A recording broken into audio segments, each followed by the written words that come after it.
Hey, everybody. Welcome to the Jim Masters Show Live.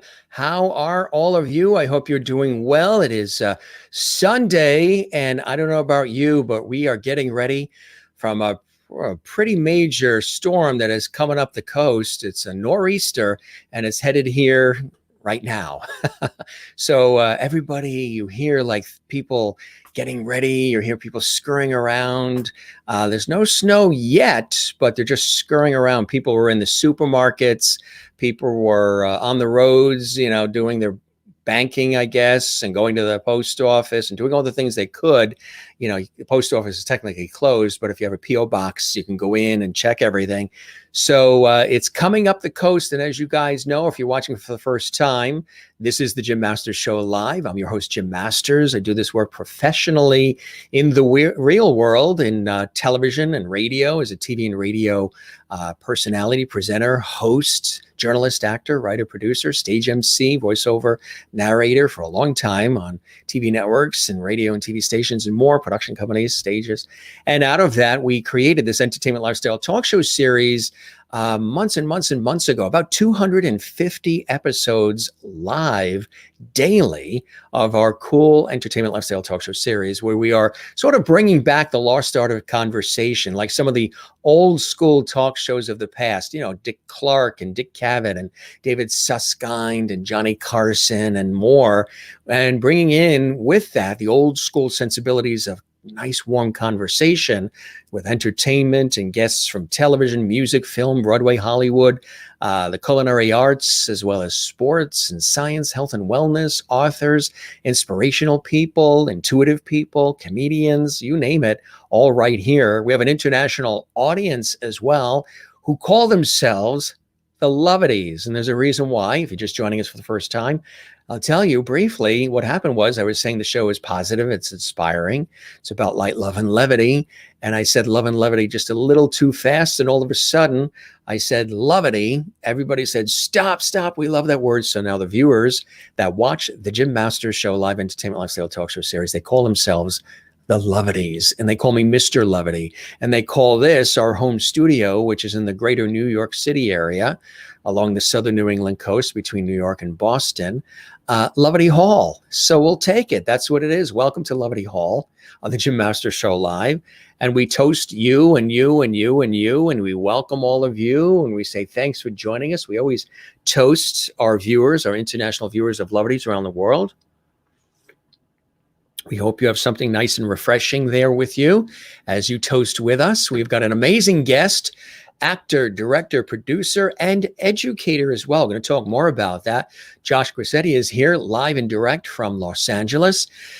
Brilliant performer on television and film and stage and Broadway and off-Broadway and everywhere you can think. And right now he's behind the microphone at his home comfortably in Los Angeles, California. And he's going to join us in just a second. We welcome everybody on a Sunday night. Hope you guys are doing well. And it's nice to have you here. And if you're just experiencing, again, our lifestyle talk show series, entertainment lifestyle talk show series, we welcome you. Last night, we had another Broadway star on. We had dear friend Kenjay. She was on the show, and she starred, of course, in Motown the musical. And she did a lot of live singing, and we had just such a great time, So many guests. We had Anson Williams on this week, of course, who you know from Happy Days. Kevin Spiritus was on just a couple of days ago from Days of Our Lives, One Life to Live, Friday the 13th, 7. Steve Blackwood from Days of Our Lives is going to be joining us as well. He watched the Kevin Spiritus episode of our series and said, hey, Jim, I love that. How can I get on the show? So pretty cool. Let's welcome some of the guests we have here, or the viewers, I should say, our Levity viewers. Hi, Jim. Hi, everyone. Welcome, Josh, to the show. Bernadette is watching. Good to see you, Bernadette. Kathy Short is here. Hello, Jim and Lovities. Only a dusting of snow in Cleveland. Yeah, I don't know if you're going to get it now because it's coming up the coast. And where I live, we're here along the coast. And we usually don't get any of the storms unless they do come up the coast. So if you watch the Weather Channel, it's hit DC, it's hitting Philadelphia, it's snowing in New York City right now. So it's making the big approach, and it's going to be a big one. They're talking 18 inches of snow. And so that's going to be a 2-day situation. It's going to snow for like 50 hours. So I tell you, we went food shopping today. We stocked up. We made sure. But we never do it in a panic way like people do. How do you never have a snow shovel? People only have a snow shovel once a year and then they get another one. I never understood that mentality of panic. Kind of like with the toilet paper with the pandemic, the panic, crazy stuff. Mary Bishop's watching in warm and sunny Florida, Pine Island, Florida. Hello, Jim, lovely friends. Stay safe. Those of you in the storm's path, thank you very much. Mary, Merlin is here watching from Ontario, Canada. Hello, Jim and my lovely family. We love having you here, Merlin. Hope you're doing well. Maureen is here. Good Sunday evening, Jim. Hope you were able to get some rest this weekend. A little bit this morning, but not as, working, doing these shows and then doing the professional work. Sleep is not necessarily on the docket, but we're going to try to do that tomorrow since everything's going to be pretty much shut due to the snowstorm. Hello, Jim and lovely family from Juanita watching in South Africa. As always, we love when you're here, Juanita. We welcome you to the show. It's so nice to have you here.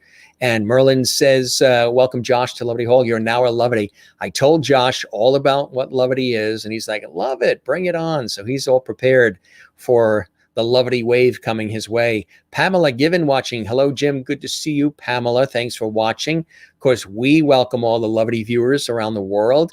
Our dear friend, June Rachelson Aspa in New York City, who's getting the snow right now, says hello all. Good to see you, June. June and I talk every day. If we're not talking on the phone or emailing or texting, we've been friends for years. Gary Troyer watching in Iowa, USA. Hi, Jim and Lovity. It's good to see you, Gary. I think the snow pretty much missed you guys there in Iowa. Kathleen Walker, who's getting snowed on right now in Queens, New York. Hi, Jim, and hope you had a great weekend. Hi, everyone. Good to see you, Kathleen. I hope everything is going well for you, Kathleen, and thanks for being a part of the show today. And for you in Northern Ireland, in Derry, it's snowing there in Ireland tonight. And right now, what is it? Midnight, I think. It's midnight where you are, isn't it? Thanks for tuning in so late. We appreciate it, Pamela. It's good to have you with us, and we appreciate it. No snow. We're getting the snow, but where you are in Nova Scotia, no snow for you in Nova Scotia, Canada, huh? How did that happen? Role reversal. Karen Campbell Green, who's watching. Thanks for joining us on the show. Everybody watching on our YouTube channel, we hope you subscribe to the channel as well. We would love that. Yeah, very comfy sweater. It's plush. It's comfy. It's got the little turtleneck on it, and it is nice and warm. So we're nice and warm here, and hope you guys are doing well. Thanks for joining us, everybody. You can keep the comments coming. I will show some of them along the way. Christine Clifton in North Carolina. Good evening, Jim and all lovelies. Thoughts for all in the path of the snowstorm. Welcome, actor Josh Grisetti, to the show tonight. Thank you very much, Christine. Good to see you, and welcome to the show as well. And again, we hope everybody is doing well.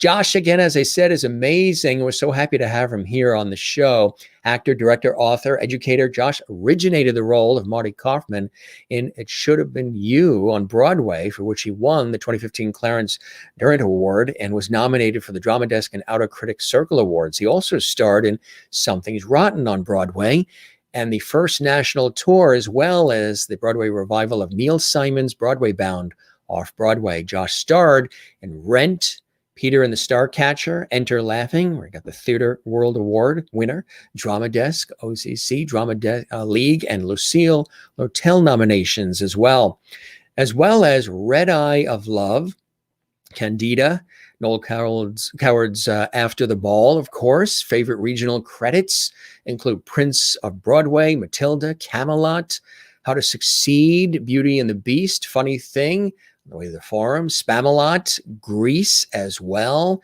Where's Charlie? On television, he starred in the ABC sitcom The Knights of Prosperity, as well as multiple series, regular roles, and pilots for other networks. He also appeared in Showtime's Nurse Jackie, MTV's Maid, and others. And major film credits include The Immigrant, Men in Black 3, Revolutionary Road, The Namesake, and others. And he has been directing the regional premiere of Something's Rotten as well. And he also authored the book God in My Head, which frequently tops Amazon.com's bestseller list in spirituality and religious psychology. He holds a diploma in drama from the University of North Carolina School of the Arts and BFA in musical theater from the Boston Conservatory, and an MFA in performance from LMU. He is currently on the faculty at Fullerton College and is a guest lecturer at LMU, Los Angeles as well. So busy, busy, busy, doing a lot of different things. And we're so honored and happy to have him here live and direct from Los Angeles, our friend Josh Grisetti. Josh, welcome to the show. It's good to have you with us. Yeah, happy to be here. To be a lovity. I had no idea. I know. You didn't get that memo, right, about Lovity Hall and the whole bit?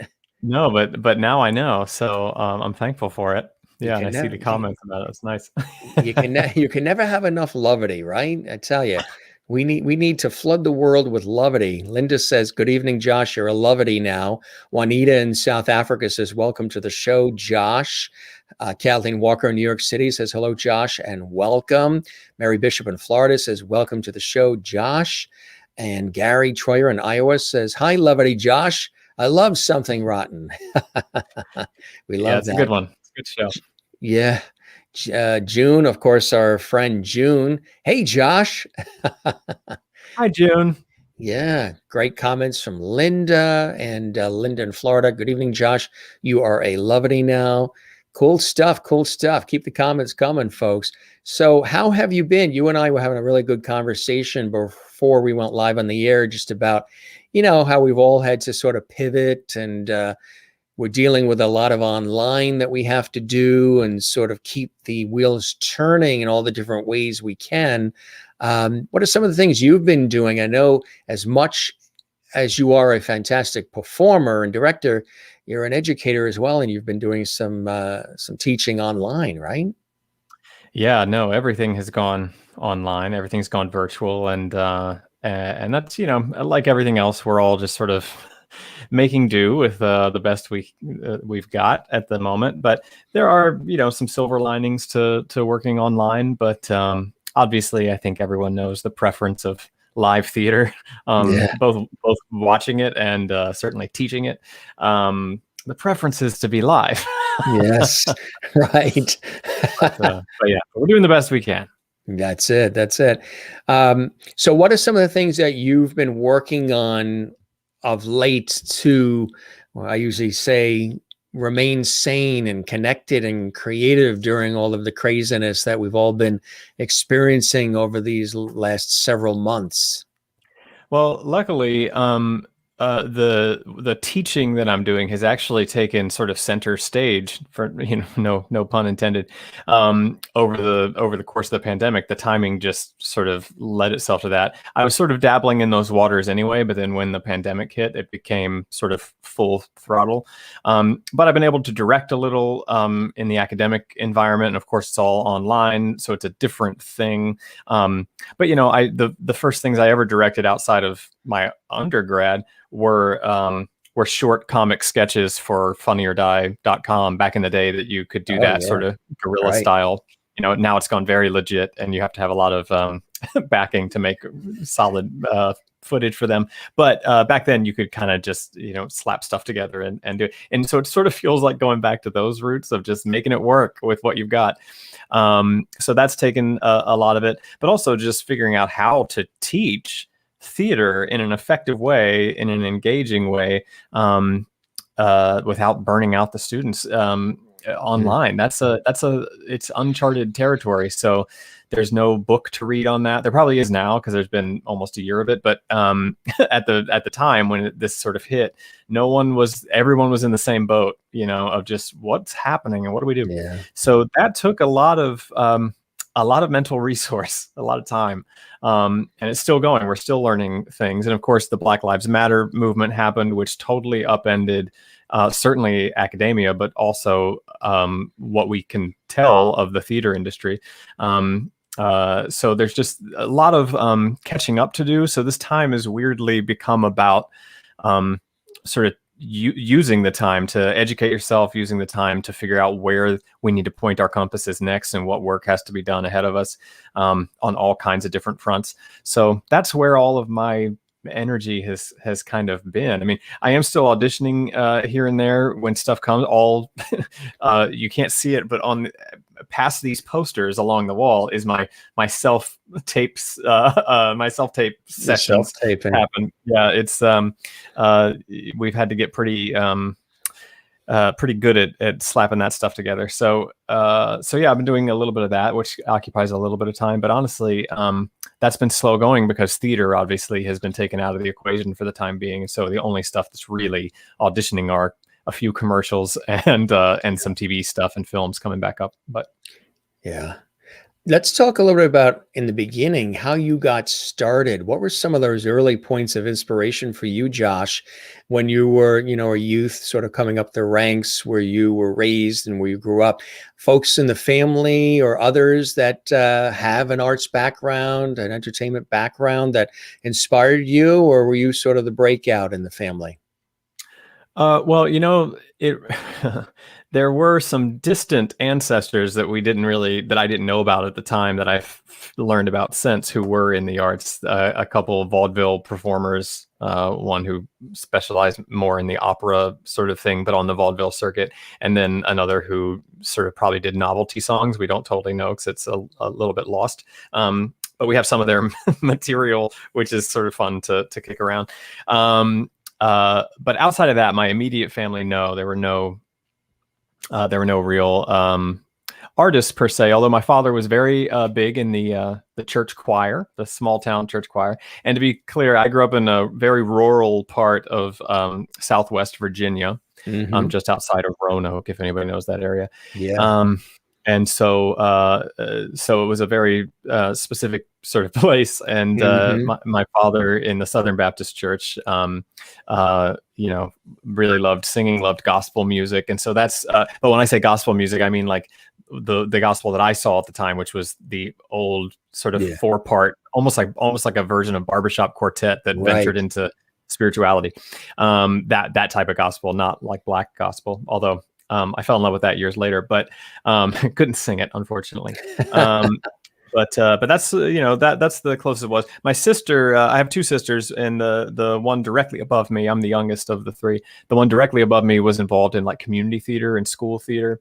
So I do remember watching her in a production, a high school production of Bye Bye Birdie. And that was the first time I was like, oh, I could stop trying to play sports, which I was doing very poorly, and maybe I could do this. This looks like fun. They look like they're having a good time. And that was probably the earliest sort of hatching of an idea, light bulb going off. And that was probably 12 or 13, 14ish, in that ballpark. I know my first musical was when I was 15 at the community theater. What was the musical? Believe it or not, it was 1776, and I played at the community theater, and I played the courier, which now that I'm older, I realized how brilliant of a casting choice it was to put not somebody in his 20s, but somebody in his teens. How devastating that song becomes. He has this great song at the end of the first act called "Mama Looks Sharp," and all about what he sees on the battlefield and how all these soldiers, who are basically kids, are dying, and as they're dying, they're calling out for their mothers, because that's all that they, what else would they call out for? And it's devastating. But I didn't realize it at the time because I was just terrified of singing in public, right? But looking back, I'm like, oh, if I ever direct that role must be a teenager. It's so much more heart-wrenching. Perfectly cast, yeah. Yeah, but. So that was the very first, and then you sort of got your feet wet. And what happened from there? We were starting to get notices from people and saying, this kid's really good. I mean, what happened from there as far as opportunities and doors opening for you, Josh, along the way? Well, I was very naive and accidentally humble, I guess, is the way. I had no idea. But, which people can have its merits too. I mean, sometimes you go in and you're authentic and there's no expectation. Yeah, exactly. I mean, so I kind of stumbled into it, and they basically said, a lot of people, the director, the other people involved in the production were like, you can sing, like you should look at this. And I, of course, was like, you're kidding. Really? Me? I don't know. And so I naturally went with the first thing I thought, well, where do you go to learn how to sing? You go to the opera world. So I auditioned to be a part of this. It was a company called Opera Festival de Roma, and it was through the University of Virginia, but they took college students and a select, like a tiny handful of high school students that were basically, interns to the program, apprentices, over to Rome in Italy to study and perform 2 operas. So I got into that program. It was a 6-week program, and I flew over to Italy and I studied opera for 6 weeks and did 2 operas, one in German, one in Italian, and realized very quickly that the music I was listening to that I was getting excited about was musical theater. I was listening to musical theater cast albums. I wasn't listening to opera. So singing it, I was very like, oh, weird. This is not that fun. I don't really want to learn these languages. I don't know these languages. I'm just learning phonetic sounds. And, there wasn't time in 6 weeks to learn 2 languages. So I wasn't having a great time. But then also faculty members there working with me vocally said, you could force yourself to find a more operatic sound, but, naturally you have a very forward, bright musical theater voice. Why don't you consider doing that? And I said, oh, that's funny you say that. That's what I want to do. I just thought I had to come through the opera world to do that. And they were like, no, you don't have to do that at all. So that was the end of my opera career. And I came back. I knew I wanted to take theater a little more seriously. I was just kicking around, having fun at that point. But through that, you start taking it a little more seriously because everybody around you, certainly in the opera world, takes it very seriously. And I was like, oh, I like this. I like the dedication to this thing. So then I started looking at acting in the same way. So I auditioned for a residential high school program through the University of North Carolina School of the Arts. So that's how I ended up going there. So it was my senior year of high school that I spent in residency at the North Carolina campus in Winston-Salem. So you're working with the faculty of the college faculty, and they were phenomenal and really gave me a foundation in the acting world. And from there, I thought, when I was looking at colleges, I thought I needed to go to a musical theater school because I knew I could sing. And I, at that point, was realizing, oh, the majority of shows that get produced, both regionally and in New York, are musicals. And there are not as many men who can sing as there are men who just want to act in general. I should I should head towards the singing thing. So I ended up going to the Boston Conservatory for college and getting a BFA in musical theater. And it really revolutionized my voice. I had a voice teacher there, a brilliant lady named Carrie Deal, who turned my voice around and kind of gave me something that was not just nice and like, oh, you've got potential, but really shaped it into like, oh, this is like you can make a living singing, and that was the timeline. And from there, after college, around 2004, I graduated. I came straight to New York, and hit the ground running. That was it. When you came straight to New York, were you nervous coming to the big city, or were you determined and saying, you know what, I went through all this background and schooling, I'm ready to go, and I'm going to hit the ground floor running, and we're going to make this happen in the big city? I have to say, I would love to say that I was nervous because that feels like the right thing to say. But the truth was, I wasn't. I had such a naive perspective on like, well, somebody has to book these jobs. They have to hire somebody. And why shouldn't it be me? Like, why shouldn't I just, and I just had I just always thought, if it's not this gig, it'll be the next one. If it's not this audition, it'll be the next one. And I went in with my head held pretty high, but not out of arrogance, but just out of naivete. I just didn't realize what the odds really were against me because no one had bothered to explain it. And I remember, probably a good thing, wasn't it? You think? Looking back, it was profoundly good. It was profoundly good luck that I was not, because I'm much more neurotic now than I was then. I mean, I think, because now I know you only twitch your left eye every once in a while. Yeah. Yeah. So, but I remember at the final screen test for what was the first TV audition I ever did. It was for what became the Knights of Prosperity. And I was there and they had flown me out to LA, which was foreign at the time. I live in LA now, but only for the last 2.5 years. I've been in New York for almost, for 17 years. Right. So, having only been out of college for about a year when they flew me out to LA to do this screen test, I had no idea what any of that meant. I was like, I guess they do that all the time. Just fly people to LA. I had no idea what I was doing. And I get there and I'm at the final screen test and it's down to me and two other guys. And the other guy goes first. And honestly, he was a guy that I knew from TV and film.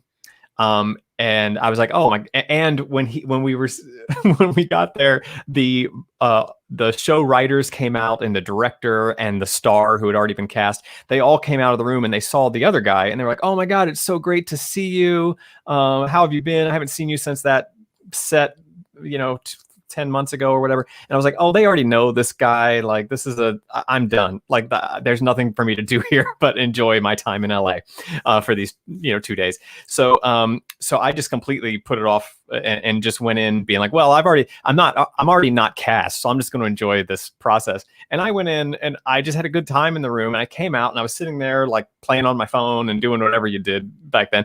And the guy who I recognized from TV and film, he comes up to me and he's like, dude, I have to just ask, how are you so calm right now? Because I am like shaking. Like, he's like, and I just think you're young and maybe you just don't know what's at stake right now. But how are you so chill? And the truth was, he was right. I was young and I did not know what was at stake. Right. And they ended up casting me in that.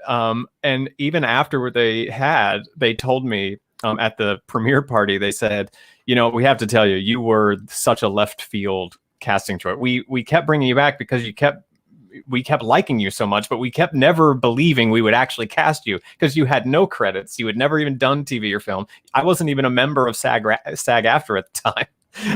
It was such an odd thing. But they were like, you came in and you just did the work.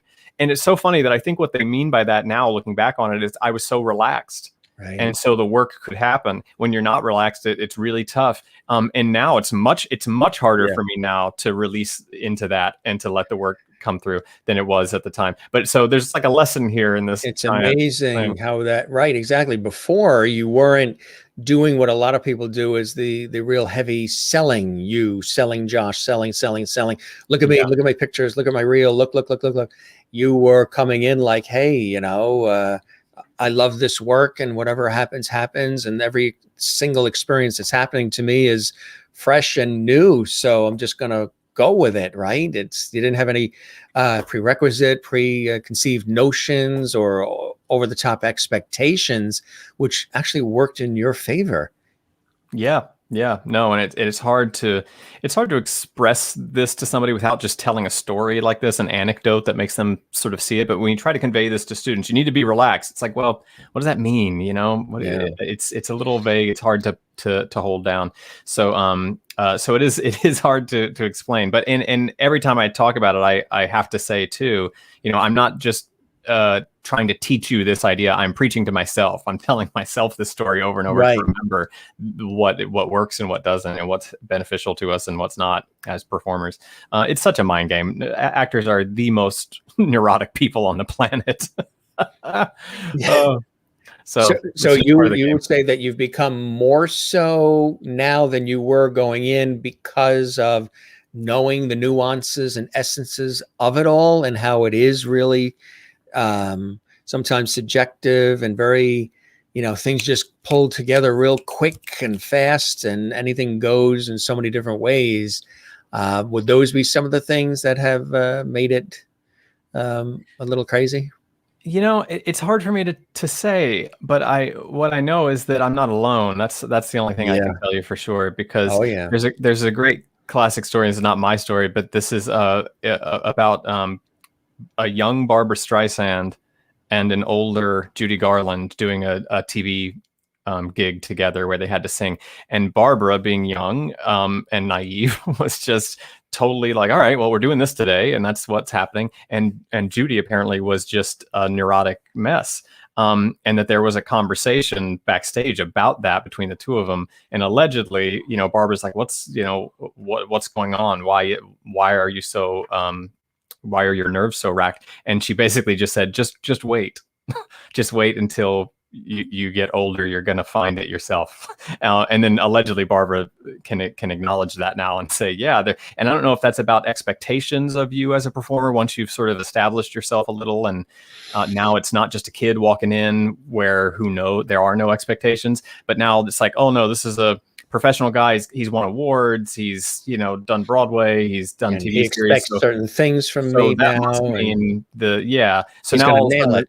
he's going to nail it all the time. And so that expectation, the truth is, that's probably an expectation that we as actors put on the people on the other side of the table. Self-imposed. But so it's mainly our expectations of ourselves that we think other people have for us. I think that's part of what throws us off. We start getting wound up about that. And you just can't do your best work when you're suddenly worried about the inner mechanics of what's going on in other people's brains. It's just not completely. And then you try to top the last thing that you did too. We all sometimes try to do that. Oh, well, I mean, I'm a perfect example of that with all my work in television and everything, with the making of a demo reel.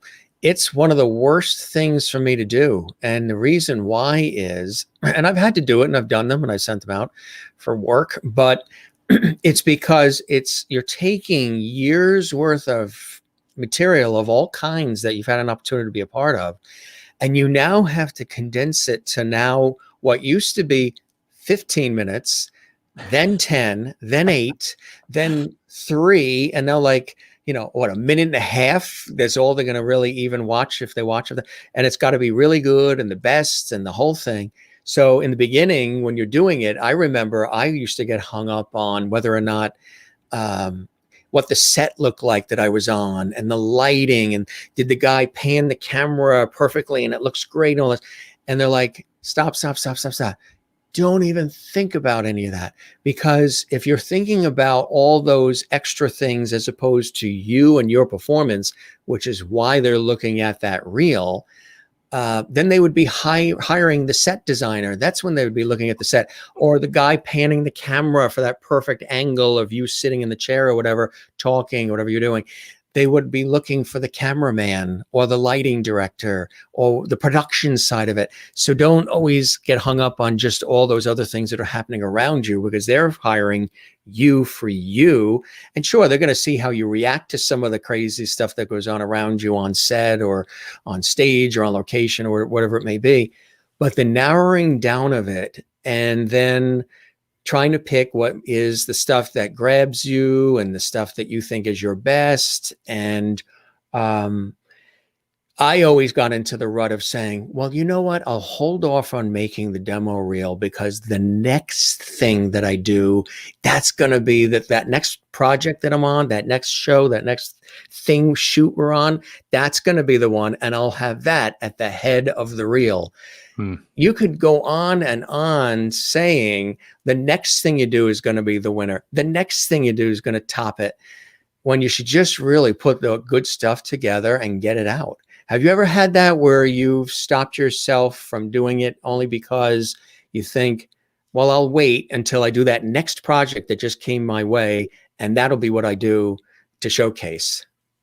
Well, first of all, in the acting world, and this is probably nuts and bolts that people aren't very interested in, but it's the truth of what's happening, is in the acting world, it's becoming harder and harder to get demo footage. So I did a pilot for NBC last year before anything pandemic stuff started happening. And once it was in the can, in the old days, you would request, okay, I need a copy for your reel. For the reel. And there was no question of it. Of course, they want to help you out. Yeah. Now they are on lockdown. Like, they don't want to give you the footage for all kinds of weird legal reasons and embarrassment reasons, because there's been a couple instances now of one network saying no to a pilot, and then somehow through the cracks it gets sold to a different group, and then the show becomes a hit. And then the people responsible for letting it slip through their fingers at the other network either get their heads chopped off or just get their reputations badly tarnished. And so now they just want to seal it all into a vault somewhere and be like, no one will see this, will never see the light of day, so that it can't become some cult following, on the internet or something. There's a million like little tinkly bits about why that might be, but it makes it harder to have. It makes it harder to do. The only time you really get demo footage anymore, unless you have some inside track, is if it gets published. So once the movie comes out, and even that is hard. They put you through the ringer even for that. Right. The bigger place I see it is in self-taping. And I see somebody mentioning self-tape now.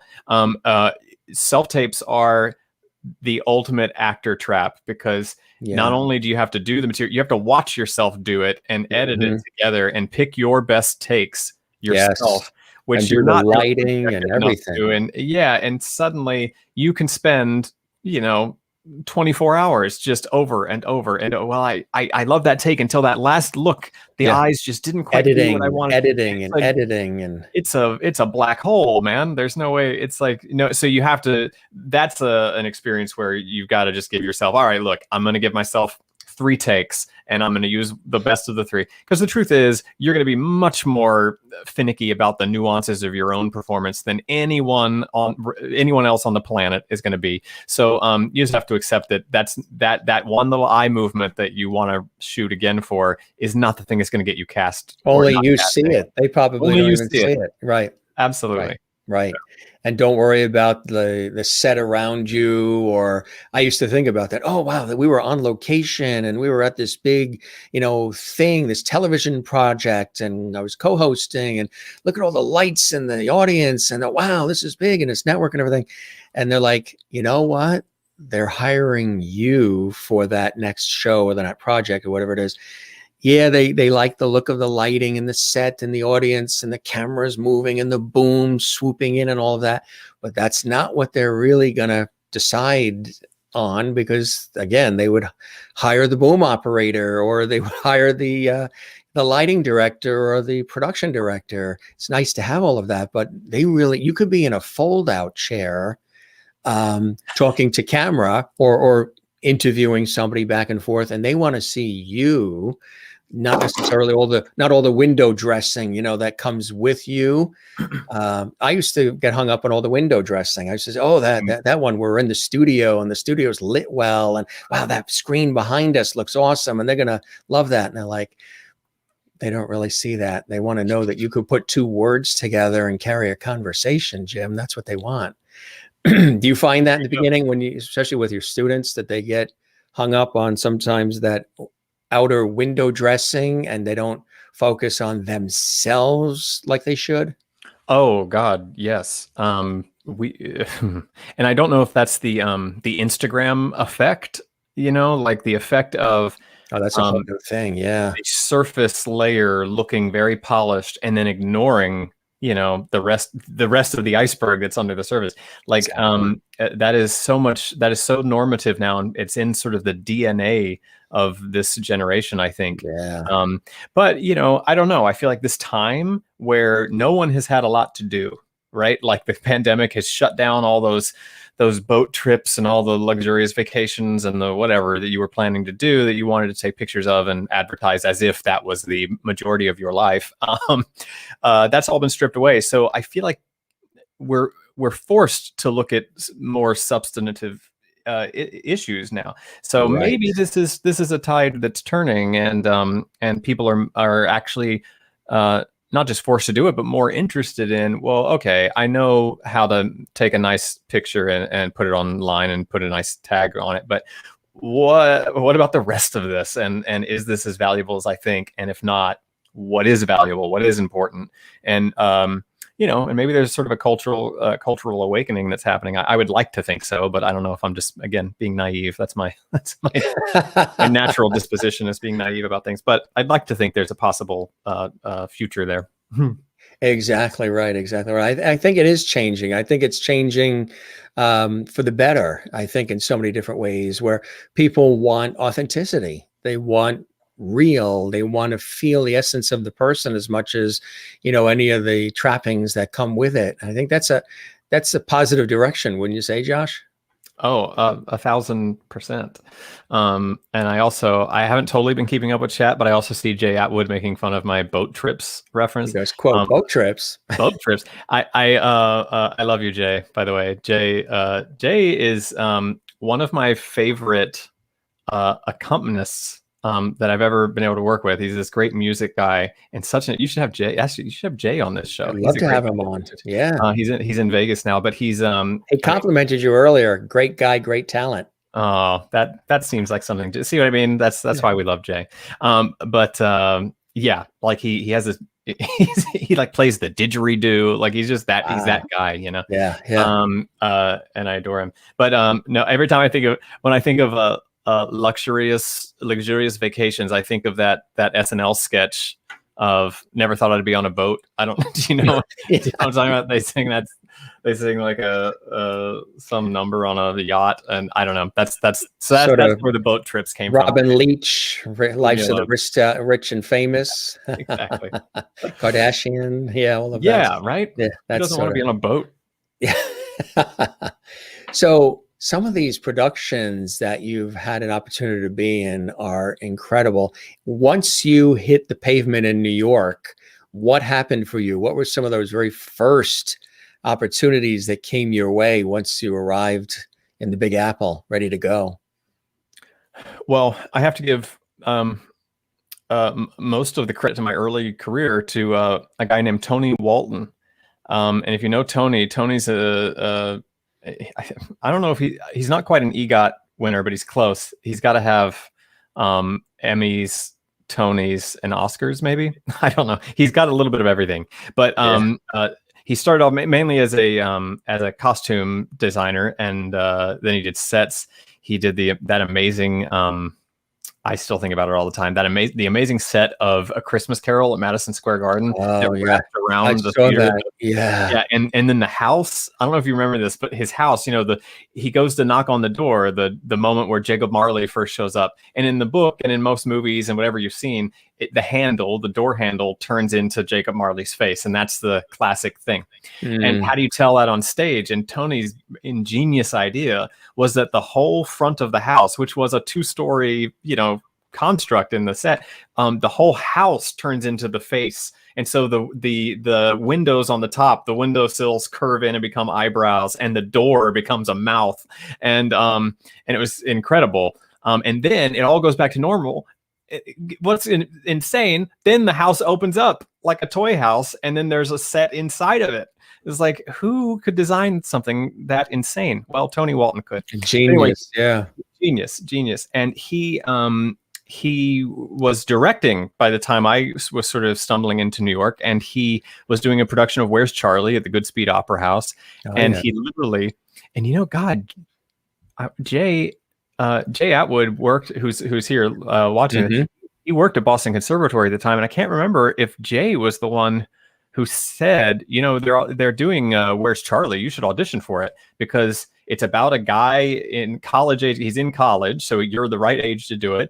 And Ray Bolger originated it. And let's all be honest, I look like Ray Bolger. A younger Ray Bolger. I was trying to say, yeah. Oh, it's look at I'm aging into his Sardi's portrait. If you go to Sardi's and look on the wall, find Ray. I'm slowly aging into that portrait. But all my life, for the last 20 years, every show I do, some critic says he's the next Ray. He's the young Ray Bolger. The only thing I don't tap dance, and that was Ray's big thing. So I can never do the biopic of Ray. But anyway, so I went and auditioned, and literally when I walk in the room, Tony sitting on the other side of the table just goes. He tries to whisper, but it's not effective. And he just said, he looks just like Ray Bolger. And that sort of was it. And Tony also, if I had time and it wasn't awkward, I would go run and get the book. I have some of Tony's sketches. Tony has sketched all these costumes and you could get it if you want, because we've had a lot of people jump out of their chairs to get everything. I may have to jump out and get it just to show you. Yeah, why don't you? Yeah, you can. He was doing illustrations of what looked exactly like me decades before I was even alive, right? Like, so I was in his brain, you know what I mean? Like, I have the silhouette that was in his brain. And so he, ever since then, when he would do a show, he directed Candida, which was off off Broadway, After the Ball, which was also off Broadway, and my first off Broadway show. That was all because of Tony. And so he really gave me my first credits, brought me into the union, to Actors Equity. All of that was because of him. And then I think, you know, we just got along. We worked really well together. And and again, he was doing costume sketches of me his whole life on accident. So once he actually had me, it was like, oh, right, I know how to costume this guy because I've been drawing him for years. So there's that. But that's how it started. And then Nights of Prosperity happened on a sort of as a fluke. Like, no one, my agent resisted even sending me in for it, because they literally said to me at the time, you know, there's a picture of it. Yeah. They said to me at the time, you know, you have a musical theater degree. You don't have any TV credits. Why would they be interested in you for this series? Right. And I was like, well, not just for this series, but any series. And I said, I think I could do it. That's why I think I should go in for it. Mm-hmm. You know, I don't think it's about what I've done before. I think it's about what I'm capable of. And they called me the next day and apologized, said, we're sorry, we should never have said that. And then a couple days later, I had this audition for Nights. And then it went on, and, you know, it did okay for the first, it ran for a season. There's us. Sofia Vergara, before the fame of Modern Family came, she was already a huge celebrity from, as a South American model, but from Colombia. But and everybody, all these guys have done really, really well. Donal was sort of the headliner of that. Donal Logue, I don't know if you know him, but he's, I mean, God, he's in. There's a lot of familiar faces in this. A lot of Maz Jobrani, Lenny Venito, and Kevin Michael Richardson, who does mainly voiceovers, but occasionally shows up on on camera too. But you'll know it. He's a staple on basically all of the Seth MacFarlane shows, the Cleveland Show, American Dad, and Family Guy. So he's been around. I think he was the voice of God in the Matrix movies, you know, like stuff like that. He's just been around forever doing voiceover stuff. But anyway, so and that sort of changed things a little bit. Now I had a TV credit that people in LA could, you know, reference, and they still do. Every now and again, I walk in and people go, "Oh my God, the Knights of Prosperity? Are you kidding?" Now, see this picture that you've got. That's from a pilot back when we could get pilot footage. Yeah, a pilot called The Gates that was based on a British series. It didn't take off, but it's a shame because it was a really great show that they had written. Yeah. I think I saw some footage. There is some footage, I think, online somewhere that I saw that has a little bit of it with you in it doing your thing. So, yeah, you never know with pilots. They come and they go, and you see what happens. And it's a mystery. What works and what doesn't. But this one, that's Prince of Broadway, and there's so many stories about this show. But and my journey with it. This was the premiere cast in Japan. They had a Japanese production company behind it, and so their only stipulation was we needed to premiere the show in Japan. So sure enough, we did. We went to Tokyo and Osaka, did 2 cities there, and an amazing cast. That's Shuler Hensley in the back, Tony Yazbek, Ramin Karamalou. Who was Phantom of the Opera, of course, and and the Les Mis, the revival of Les Mis. No, these are Tony is still, when we talk about triple threat talent, right? Tony is one of the few, and there's a lot of people who use that moniker, but Tony is one of the few that I really believe is that. You could, because my definition of it is, it's not just that you can sing a little, act a little, and dance a little. To be a triple threat, you have to do all 3 in equal part. And I think you could, if you stripped Tony's ability to dance or sing, he could still work professionally as an actor. If you stripped his ability to act and dance, he could still work professionally as a singer. And the same with dance, obviously. Like he is actually a master of all 3, and he's one of the only people I actually know who I can say that of in full honesty. Anyway, these guys are amazing. That cast was incredible. Nancy Skinner, Nancy Opel, like just amazing people. And then there's this. Oh yes. Now here's this Tell who us knew? about the journey to this, huh? This was wild. Uh, again, just sort of stumbled in. I'm glad I did not know what all it was going to do in my life until after, but I stumbled into the audition being like, well, I'd seen the show. First of all, let me back up all the way to the beginning. I saw the show in previews, and I stood up at intermission and said to the friend who I was with, I said, I hope this runs long enough that I can replace John Cariani, because this is such a great role for guys like us. And sure enough, a year later, I was doing a little gig at Studio 54. What is it called? 54 Below. 54 Below, yeah. Yeah, with John Cariani, and I said, you're still in Something Rotten, yeah? And he said, yeah, but I'm actually about to leave. They're auditioning for my replacement now. And I said, you're kidding. Why am I not aware of this? So he said, I don't know, but you should call your agent right now, because I know they're seeing people like now. So I called my agent. Sure enough, I walked out of the room, called my agent, and said, John says that he's leaving. We need to talk about this. And sure enough, I went in maybe 2 or 3 days later. It was a fast turnaround. So just by the skin of our teeth. And they cast me a few days after that. So I replaced John on Broadway for the last 6 months of the run. And then toward the end of it, I knew they were launching a tour, but we were not contracted, any of us, to do, except for Adam Pascal, who came in late, because I joined the company with Will Chase and Rob McClure and Leslie Kritzer and Nolan. But but Adam came in to replace Will on a deal that he would also do the tour. And while they were auditioning for the tour, I asked the associate director one night at the theater, I said, how are auditions going for the tour? And he said, honestly, not as great as we'd like. And he made a joke. He said, you wouldn't want to do the tour, would you? And I was like, well, I don't know, maybe. Right. I don't know, start the conversation with my agency. Let's talk about it. And he was like, really? Just you and Adam? Like, that wouldn't be weird for you? And I was like, well, have you asked Rob? And he said, well, Rob will never want to do the tour. He's married and whatever.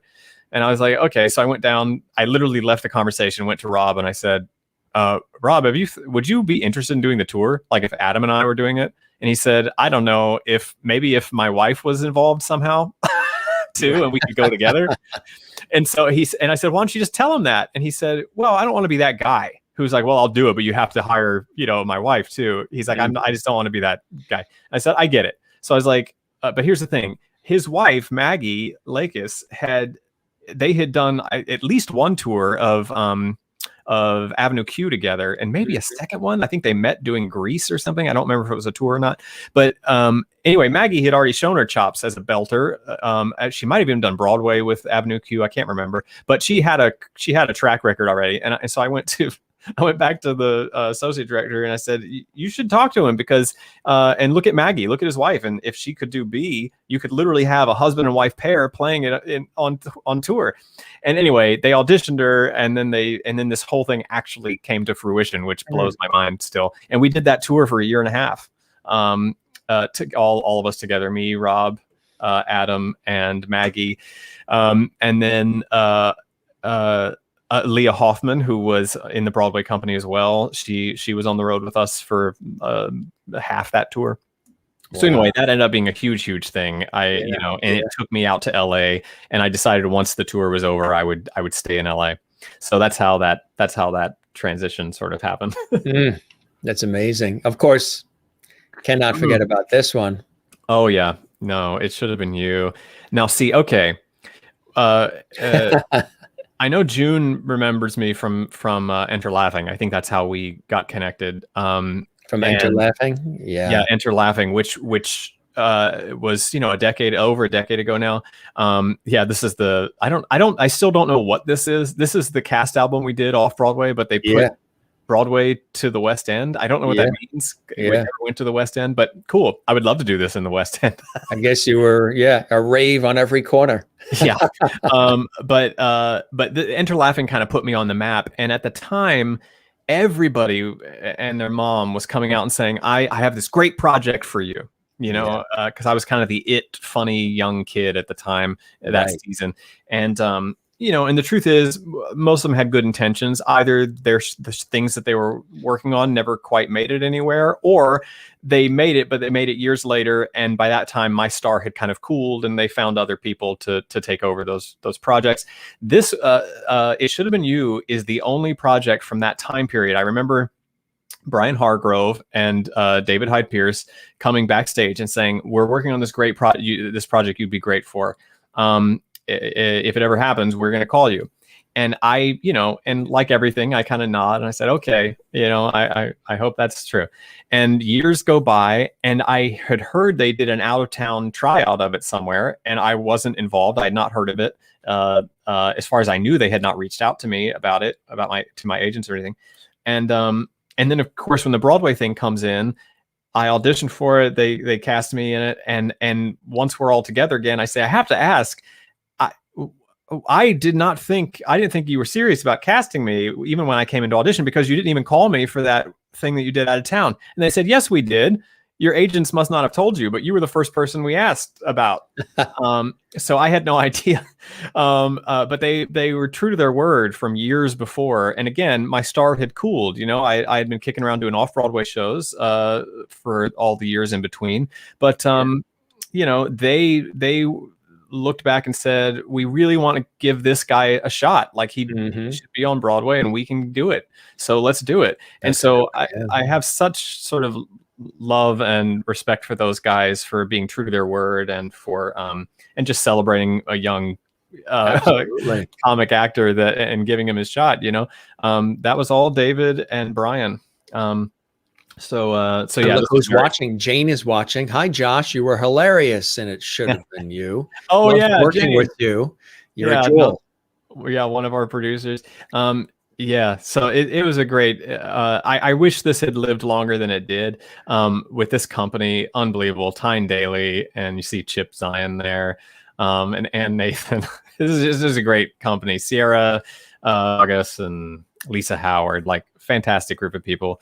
Also a great, I know it's been making the regional rounds a little bit because it's a unit set with a relatively small company, 12 to 14, I think. So hopefully it'll keep finding life outside of of New York. But this was me skidding my way out to the curtain call of opening night, because while I was in Broadway bound, that collapsed. It imploded on its way to opening night and never actually happened. So this was my formal opening night on Broadway, and I was very happy about that curtain call, because it was sort of my conquering of a dream, can I do this thing? Can I be on Broadway? Can that happen? This was it. This was the first time I could say yes.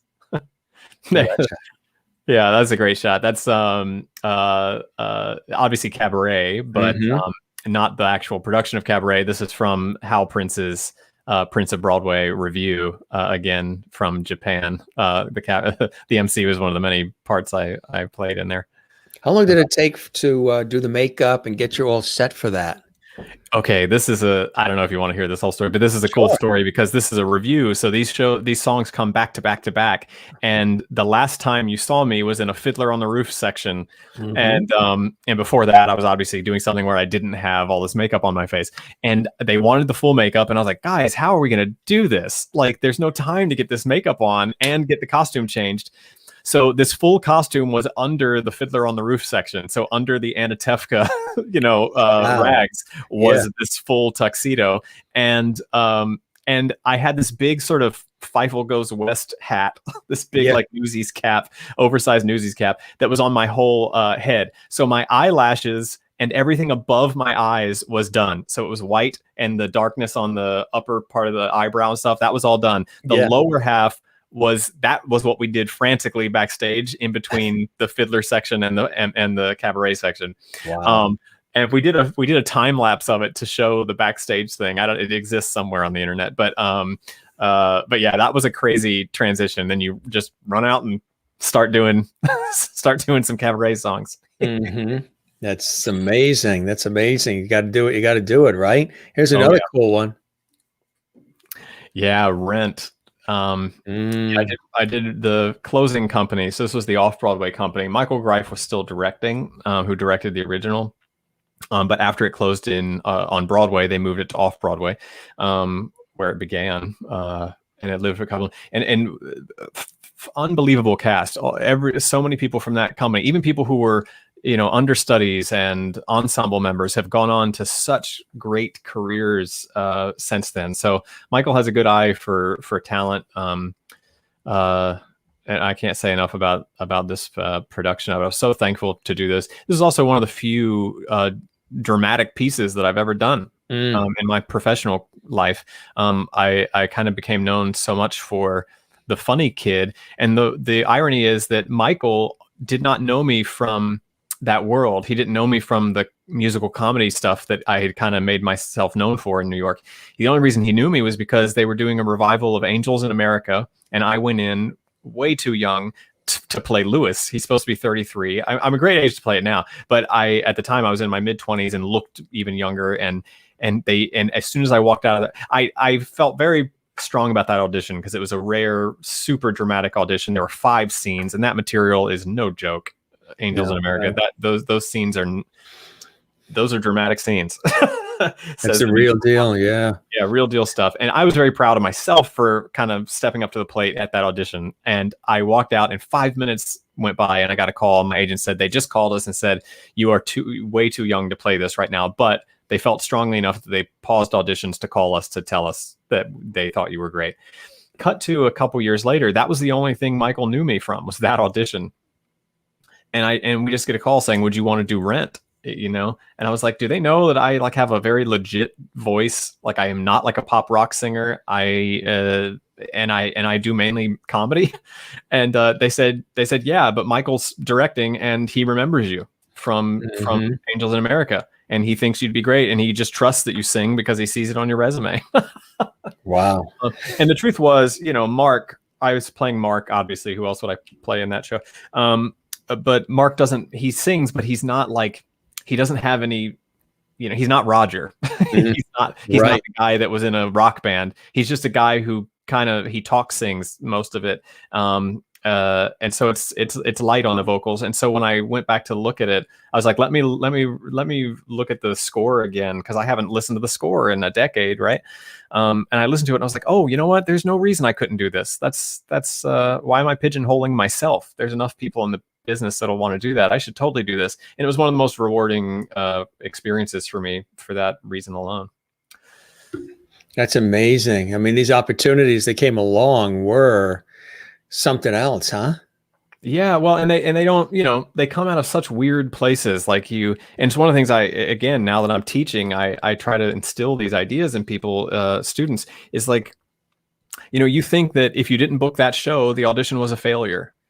That is not true. That is just not how this works. In fact, 99 times out of 100, you're not going to book the audition. That's for that specific show and whatever. But you have no idea what is going on behind the scenes and what impression you're making and what name you're making for yourself that has nothing to do with that exact project. There are people in that room. There are producers and writers and choreographers and directors who are making all kinds of notes and cataloging all kinds of things. And all of it is to your benefit. So if you just fixate on, I need this job, I need this paycheck right now, and if that doesn't happen, everything is a failure. If that's all you're fixated on, A, it's going to be very disappointing for you. And B, you're going to be living in a false reality where things are much darker than they actually are. Exactly right. That's exactly right. And you don't want to have that happen, because then that can be a roadblock for you. Then you get intimidated by it, and you'll just stop in your tracks and pick up your bags and go home. And you don't want to do that. Absolutely. Yeah. That's great advice for the students. I'm sure when they hear you say that, they're like, okay, it's a relief to know that you think that way, and you've been there, and, obviously you've cut the ice, so you know what it's about, the rigors of it all. And so when they hear you speak those words, you're kind of like E.F. Hutton. When E.F. Hutton speaks, people listen, which is a great thing. I love this shot too. Tell us about this moment in time. Oh, that's Candida. So that's one of Tony's off-Broadway shows, is at the Irish Rep downtown, and great little theater. And of course, you can even tell, even with this limited shot, you can tell what a gorgeous set this was. Yes. Tony is just a genius. And yeah, I was playing Lexi Mill, who is sort of the this goofy little would-be priest. Yeah, but a great George Bernard Shaw play, which is also, partly because it's my DNA. Like I come from the cloth of England and France, Right. Ireland. So these George Bernard Shaw pieces have always sort of stuck with me in a special way. I love his use of the English language. I love playing his stuff. So yeah, this was a fun one to do. There's Enter Laughing. That's a great shot. Yeah, that's the Bay Street production of it. So we did it off Broadway in 2 rounds, and then we went up to Sag Harbor to the Bay Street Theater, which is an awesome place to do a show in the summer.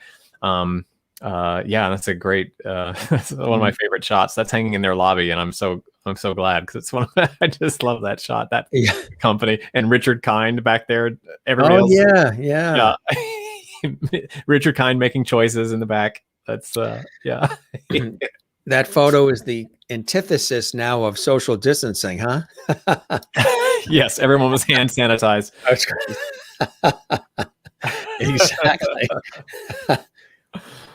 This one too is a great one. Yeah, that's Marsha Milgram Dodge's production of How to Succeed in Business Without Really Trying in Los Angeles. This was the first time I ever performed in LA. And that's Nicole Parker there next to me, who I'm holding hands with. And most people would look at me and say, "Oh, you're Bud Frump."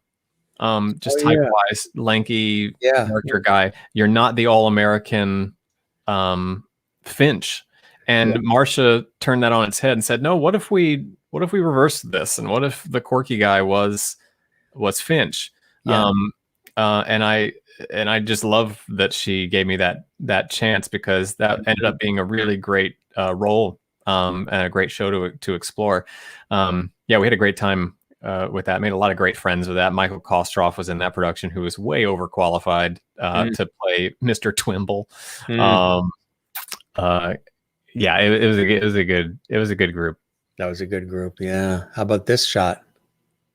Okay. This is the only picture that shows that I had anything to do with Broadway Bound Brighton Beach Memoirs, because it was a co-production. And I like to joke that I wasn't on Broadway with this show, but my hair was, because they made a wig. This is Noah Robbins sitting next to me here, and who played the younger version of me in the first play, Brighton Beach Memoirs. And then it's Eugene Jerome, and I played Eugene in the second play when he's a little bit older. They made basically a replica of my head, of my hair, and gave it to him as a wig. So he would, and then I was in rehearsals with them from the beginning of Brighton Beach, seeing how he performed and what mannerisms I could pick up and stick into the second play. So we sort of traded off that way. My job was to mimic his physicality, and his job was to wear my hair. So my hair was on Broadway, but you missed that. That is funny. Yeah. And this is another shot from Nights.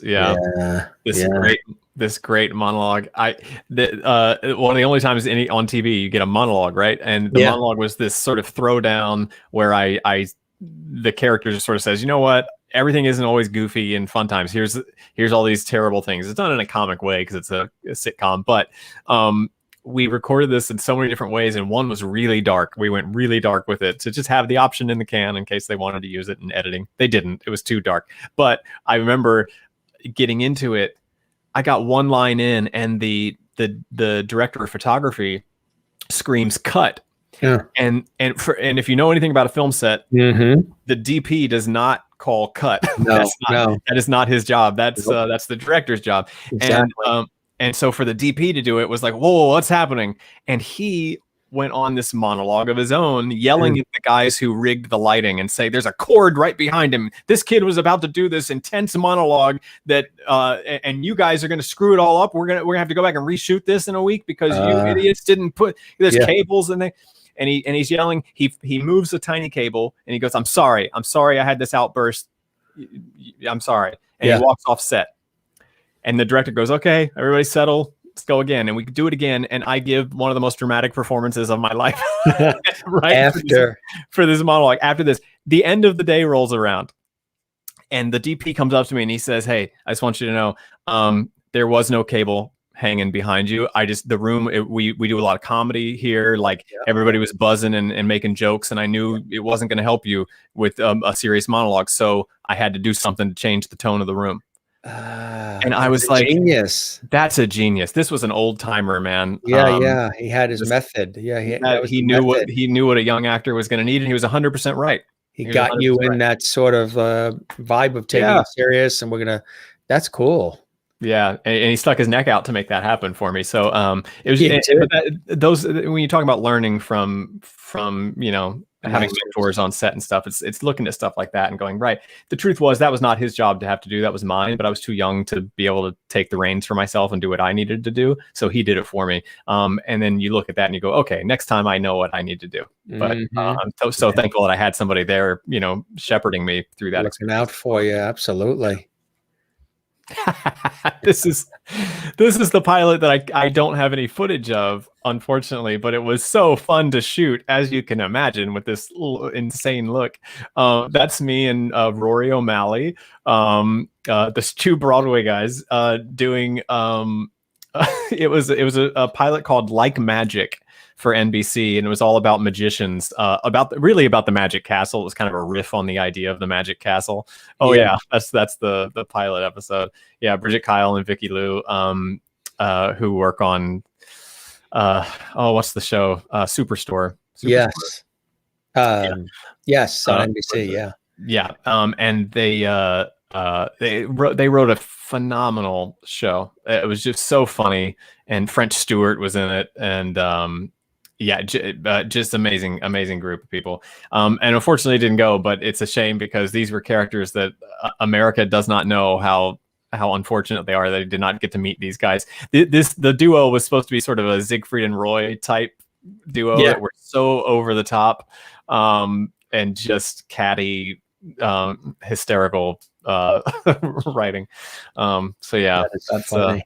That was from a photo shoot we did for the show that never got used, but Nurse Jackie too on Showtime. That's a cool one too. How'd you get involved with Nurse Jackie?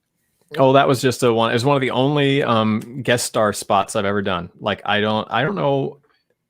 Well, part of it is, agencies, they look at it like if you do a guest spot on a show, you're out of the running to ever become a series regular or do a recurring role. Once you give away the guest star, you can't come back unless they turn your character into a recurring role or something. But the odds of that never applied to Paul Lynde on Bewitched and everything else, right? Back then, they could be Uncle Arthur, then they could be this, then they could be this in the supermarket. But you'd see a lot of the same people on the same series, like Dream of Jeannie and some of these others. Wait, that was the guy that was the neighbor, but now he's the cop? Never. Those days are done. Yeah. Back when it was a little more theatrical, you were like, yeah, people play different characters. Now it's like they want to capture the realism of it, even if it's a goofy thing. So no, that's rare. So my agencies never want to send me out for those roles, so I don't often go out for them. They only go. I only tend to go out for series regulars or whatever. But so this was a one-off. I think they were in season 4 at the time. And I think the assumption was it's a cable show. It's probably not going to run that many more seasons anyway. Like, if it's okay to take a guest spot, but I'm glad they did because I sort of loved being on the set of that. It was fun. And did it pop like exposure even more being on Showtime, being on a like a network show like that, television? I don't think so. I mean, the funny thing is that I do get, even now. The last one was not but a few weeks ago. Someone saying, "I've never watched Nurse Jackie, but I started watching it, and look, Josh Grisetti's in it." They'll find me on accident. They'll stumble into it. As it is, it's so funny because when you're in the business, you start. It doesn't matter if you know anything about the show. You know if they filmed in New York or LA based on which of your friends is showing up. Is right. Exactly. Like, oh, right. If so and so is playing a guest spot, it's they must be in New York. They must be filming in New York. But outside of that, no, it's pretty low level. Yeah. And actually, That's probably a story I can't entirely share on here, but they cut half of the footage from that character arc for some sad reasons, but involving some other cast members that didn't work out. But it cut my sort of time on the episode down a lot, which was a shame. Because the storyline changed, so they had to. Yeah, they had to work around some stuff that they weren't expecting, and it got weird. But I'm still there, but it's about half of what it could have been. Yeah. Well, how about this one, Revolutionary Road? It's another.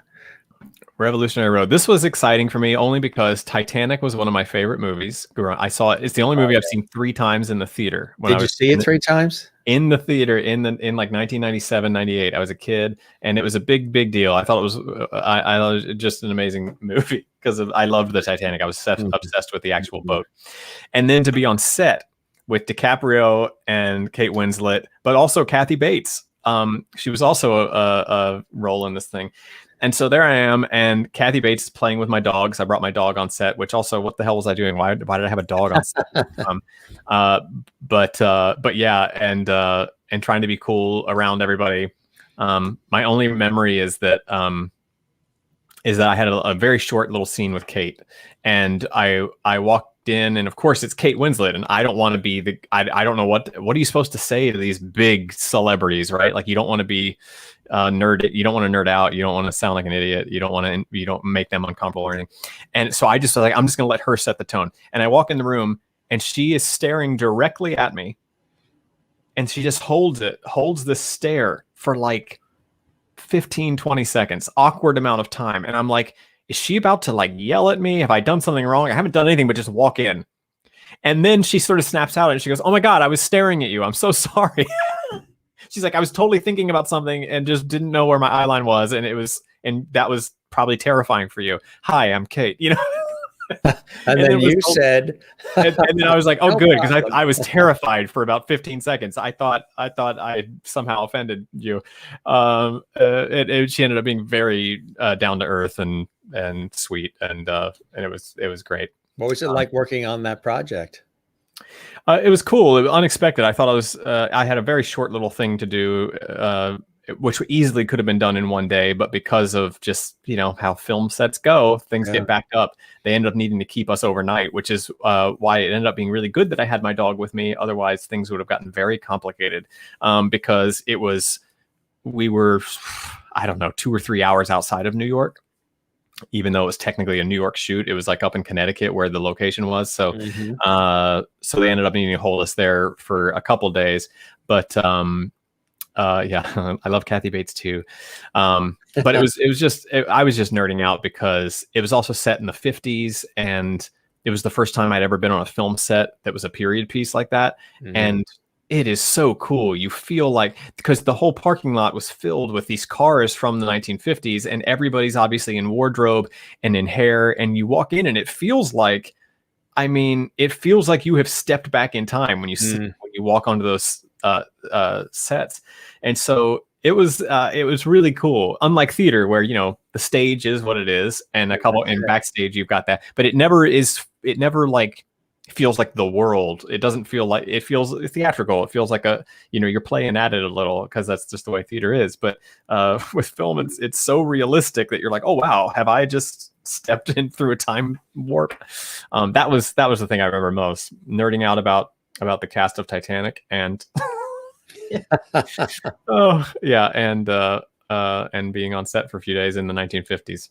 Yeah, but you won't actually see, if you go back and watch the movie, you won't see any of the scenes. You will see me in what looks like I'm an extra, because that's the only thing you see of me. They cut that script when they sent it. When I saw it, it was like 300 pages. I mean, it was a massive, and I'm not kidding. It was 3 times as long as a movie can be. It was huge, and I was like, well, I don't know what they're going to do, but not my problem. I'm just going to go shoot. Well, one of the things they did is they started basically on page 10 of the script. That's when the opening credits are on page 10 of what the original script was. I was in the first 10 pages. So all of my lines, all of the little bits that I did that took 2 days to shoot, all of that was out from the beginning. So as soon as I started watching, I was like, oh, I'm not in this movie. But there's one moment where you see me And I'm like, and of course at the time you don't know that even can happen when you're young. So I was just like, oh, everybody, I did this movie with Kate Winslet. I got scenes with Kate Winslet. You got to see it. And of course they go and they're like, he didn't have any lines. He was just he was in the background. He just did background for a day or whatever. I was like, no, that's not what it was. You missed. Oh well, which is also why it's not in my demo reel. You can't find the footage. It was all on the cutting room floor. but I was still there. I'm still technically in it. I still get residuals from it, which is crazy. That's amazing, huh? Do you get a cup of coffee at least with it, or over 10, 15 years, it's probably paid for one Starbucks. No, I don't know. It's probably more than that, but it's a few Starbuckses. But a few Starbucks. You mentioned this one too, again, of course. Yeah, that was I'm actually bummed that they didn't keep this, because they did take this to New York, but when they did, I was on tour with Something Rotten, and this, of course, was a Manhattan Theater Club project, so it had a limited run of like 3 months or less. And if you know the finances of that, it is doing a Manhattan Theater Club project in New York versus doing a national tour, very different things. And I just couldn't afford to do it. But this was the logo they used in Japan, and I thought it was so amazing. I loved it. So I'm kind of bummed that they did not use it in New York. In New York, yeah. Because I just I look at that. That's Hal's perfect silhouette. Yeah. It's just perfect. Yeah. I love it. Really, really nice. I love it too. And you're an author, and this book here, tell us about this one. God is in My Head. God in My Head. Yeah. God in My Head. This was, this is a whole nother podcast, to be honest. It doesn't intersect with theater at all. In fact, I deliberately I mentioned that I have a professional life, but I don't say what industry it's in, mainly because theater is so specific and is so interesting to people. I think when you start talking about theater, they want you to talk about that more, and to not confuse it, I just left it out of the book entirely. But because it's not about that, but it's this is basically my journey with spirituality. I grew up in a very conservative Christian home, and obviously you grow up through the ranks in theater, and it's you meet a lot of different people, different walks of life, and good people who, to be frank, you look at and you say, well, this person cannot be doomed to hell. This doesn't make sense. So something is wrong about what I've been taught as a kid. And I'm talking, when I say conservative, I mean, deep Southern Baptist. It's a very specific thing. Yeah. And almost sort of like Pentecostal in a way. The same level of intensity, for sure. Right. Very different sort of aesthetics, but yeah. In fact, I had a lot of Pentecostal friends growing up in that community, and I cherish that time. There are a lot of good people in those groups, despite the fact that they have some social ideas that are, looked at as hateful. They don't see it, and their ignorance on it makes it so hard to tackle, because it's like, well, okay, this is hateful, what you're saying, but you can't see it. So how do I explain this to you in a way that, will make any sense? And the truth is, it's very hard. You kind of have to just wait for them to see it and wake up.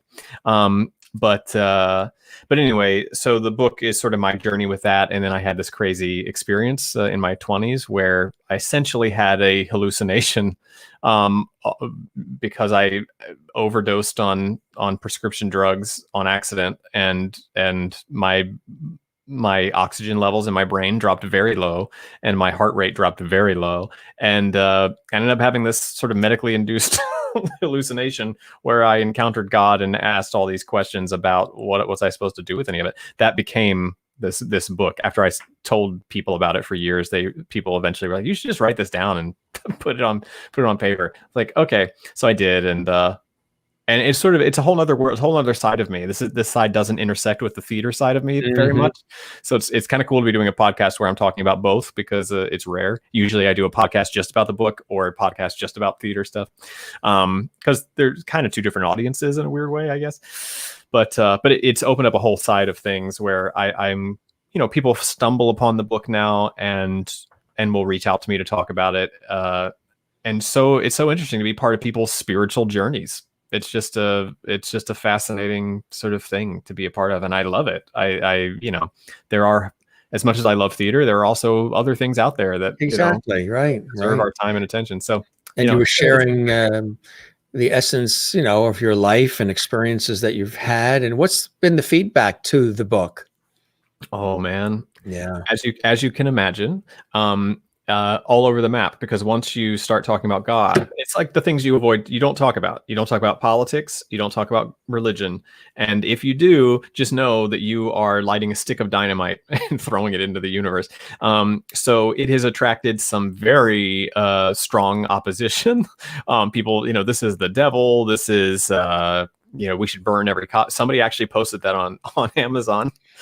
Every copy of this should be burned and no one should ever read it. And other people on the flip side saying, I never thought there was a place for me in religion. And I always thought I was just anti-organized religion or anti-God. And this has given me a space to re-examine that. And so hearing people have such wide perspectives on it, obviously I'm thrilled when I hear people kind of having their own sort of journey unfold. And if my book is at all a part of that, helping as a catalyst or just anything along the way for them, I think that makes it so worth the time it took to write. Yeah, right. Exactly. Yeah, so. And what are you really hoping they're left with? Do you think that there's a relatability that a lot of people might have with the book as well? When they read it, what do you hope are some of the things that they retain from reading the book? God in my head. Well, I'd say that the biggest thing is that God, if you even use that word, which you don't need to, from what I saw, but however you decide to define it, whatever vernacular you use, just know that your spiritual journey can have a million different faces, and that if God is as vast as the religions and the great philosophers of our species have told us, if it is as vast as all of that, then we must concede it is beyond our comprehension. It lies in an area of divine mystery that you have to celebrate the mystery rather than try to define it, because as soon as you do, you've lost it. You've lost what the core essence of it, which is something that is not tangible, is not comprehensible to us, is too vast. I'd say if that's the one thing people take away, is that we need to be a little more open-minded about how we perceive these topics and these ideas of God. That would be the thing I hope that they take away above all else. And how we treat each other and respect one another, and we're not always going to think alike, and we all have something to bring to the table, and listening and compassion and empathy should always be part of the conversation as much as the content and the topic, right? 1,000%. I mean, and that's I'm almost, and I say it in the book, I'm almost embarrassed that the biggest takeaway is so simple in that respect, that love is at the center of it, empathy and compassion for your fellow man, and understanding that we are all in this together, and that what that idea of like what you do to somebody else, you are also doing to yourself. Like there is no other, and it's removing that idea from our sort of equations that we do for ourselves. That is so, it feels so cliche to say, because it seems like every world religion at its core says that. People don't practice those religions that way, unfortunately, but it's there. And so is it cliche, or is it just the universe desperately trying to get the message across that it's just the truth? And maybe that's what we just need to start acknowledging. I don't know, but that's how I feel about it. So yeah, you're absolutely right. That is it. That's it. You look at all this incredible work, and that book is available on Amazon and places. Amazon, yeah. On Amazon. God in My Head. That's the book to look for, everybody. Do you see another book coming? Would you, now that you've written that one and you've put pen to paper, are there more books in you? I originally said no, never, because it's a task. I don't, writing a book is no joke. It's like running for office. You originally say no. You always say no. And then you're governor. I don't know. My brain is always spinning. The wheels are always spinning. I always have more digging to do and more journey to walk. So is there a possibility that another book would come? Maybe. But I've also got other things that I am interested in writing. I have more plays in my head right now than I have books. But there's a million ways to tell a story. So writing has always been a thing, though. I've always loved writing, even when I was a kid. So I feel like I'll always be writing stuff. It's a creative outlet that I really cherish. So that'll probably happen. Yeah. Jay says, devil in my living room. And Kenneth says, whatever, I have first dibs on designing your tux when you win the Tony Award. Yeah. Now, Kenny Bonavita Cola there, another very... Is that a great name? A fantastic name. Who doesn't want to say that? Bonavita Cola. But fantastic designer and dear friend of mine. There's a lot of good people on this chat. Thank you guys for coming. Yeah. A lot of levity on the Jim Masters Show live. A lot of levity. But Kenny, a fabulous designer and true supporter. And you better believe if there's ever a Tony nomination, Kenny, you're the only person I'll call for that tux. What are some other things that are on the horizon for you that you would like to do? I mean, you've been in obviously some brilliant productions. You've had an opportunity to dabble in television, in film, incredible productions on stage, on Broadway and off Broadway, and regional and national tours. Do you have other things, other projects, other productions, other things that Josh sees going forward that you still want to be a part of, and maybe people you'd love to work with? Oh my! Well, the list of people I'd love to work with is too long to count. There's so many people I'd love to work with, but more and more. And I hate to say, one of the reasons I came to LA is because I love working on television. I really do. And that's not everybody can say that. For a lot of people, being on set is a draining, slow moving annoyance. And I totally get that. That it's not for everybody, but I love the pace of it. I love the collaboration of it, because unlike on stage where I have ultimate control over my entire performance, at the end of the day, whatever I do on stage is what it is for that night, on film, the actor becomes sort of a color palette. You create you can do the scene in 20 different ways, and then a director and an editor will get together and craft a performance out of what you've given them. And there's something fascinating about that. And there's sort of a release that you have to release into that you have to give over to into saying, I give you all of these elements, and I trust you to make a performance. And that's hard, because sometimes you're gonna love what they do, and it's gonna make you look fantastic in your own eyes, and sometimes you're gonna despise the version of you that they concocted, the Frankenstein scene that they make. But there's some thrill that I get out of that, of seeing, well, how do other people interpret my work and craft a character out of it. It's just, there's something that right now is fascinating me about that. And I also have gone in this new direction of, unlike a lot of my academic peers, I have to say, that celebrate more niche theater, celebrate theater of the oppressed, and the stuff that's happening in parking lots, and really interesting, nuanced stuff in the basements of buildings, and there's nothing wrong with that. But at the same time, I look at the power that a big old commercial success like Black Panther has to change the way people think. To change the way people perceive stories and to perceive one another and whatever. And that's a big old goofy comic book movie. It has no right, in the way we think of it. That's the thing that changes people's hearts and minds and makes them rethink things. And I feel like there's a power and a responsibility in big commercial storytelling, like major motion pictures and television, that we often ignore.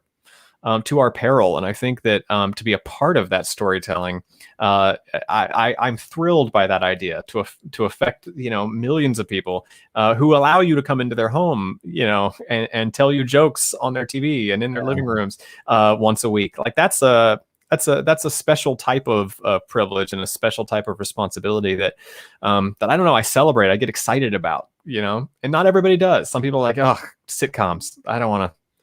But I feel like being able to laugh with people is right now more than ever. It's very healing, and people. It's very healing. Hey, like we said, look at I Love Lucy.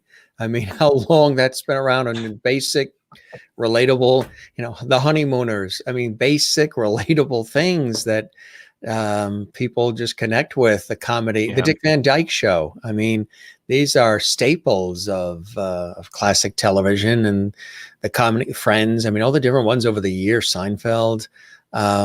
So do you favor comedic over dramatic, or whatever it is, stage, film, television? Does your personality lean more comedic than dramatic, or are you equal with both?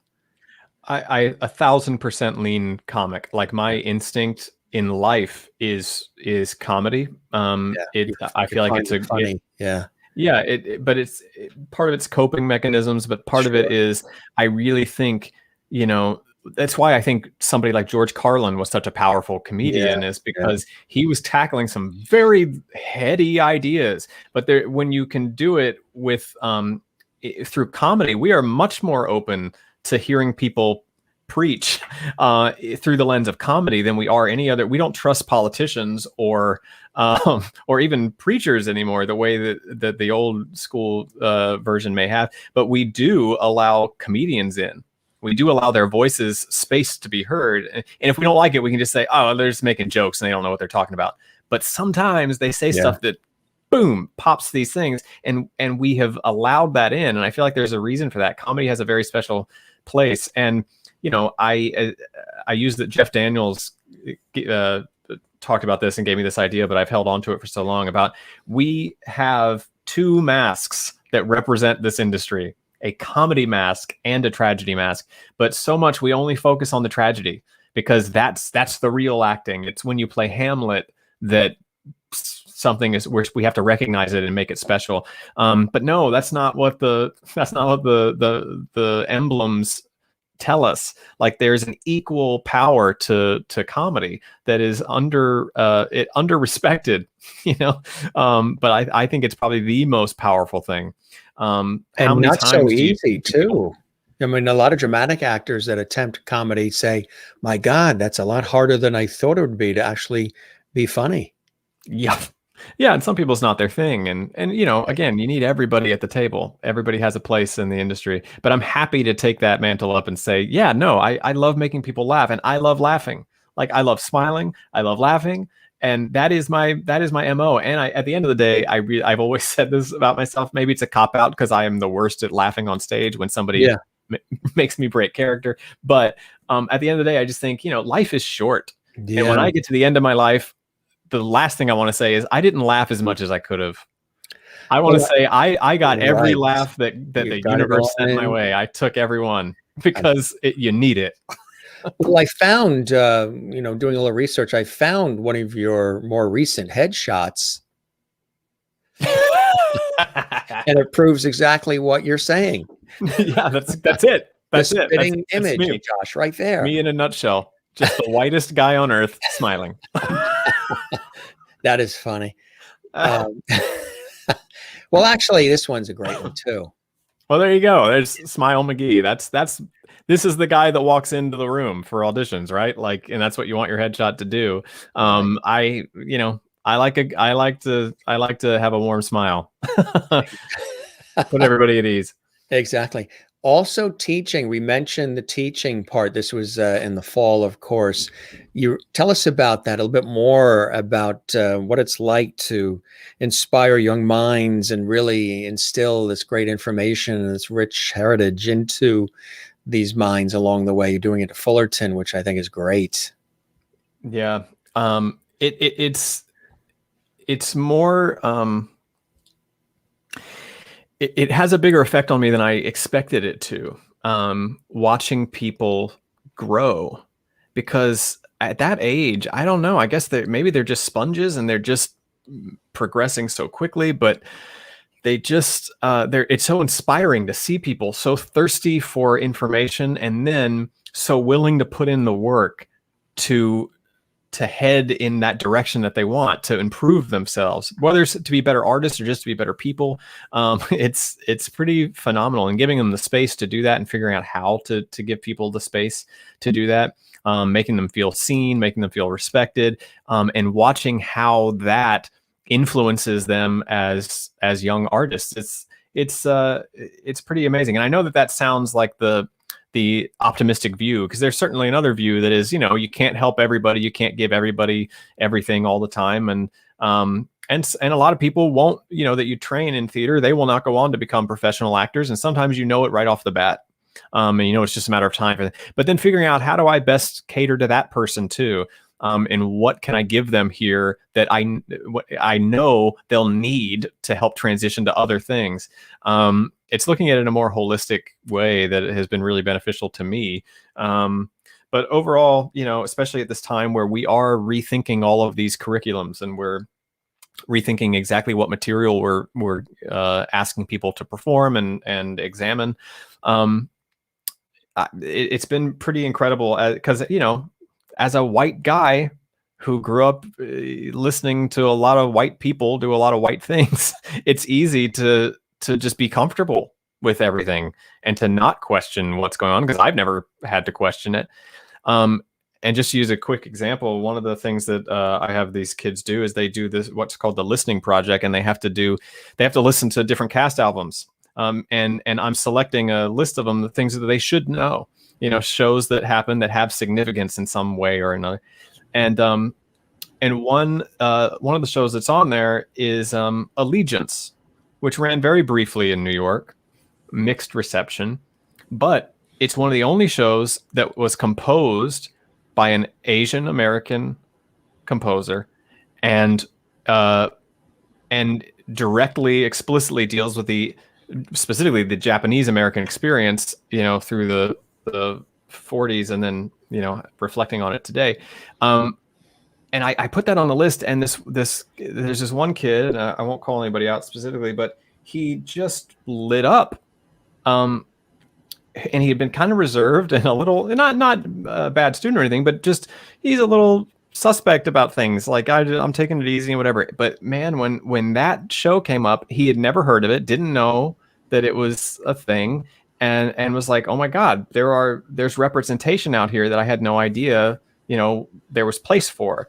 And to watch somebody have that realization, it made me go, oh, okay, I really do see the power that this has, the power of rethinking the curriculum, like the power of rethinking the materials we're giving, and decentering my experience, which is easy to center because it's been centered for so long. It's hard. It's a mind warp, believe me, but it's so worth doing, and to see it happen and having that effect on people, showing them that there is a world outside of just the one that, that we're often showcased.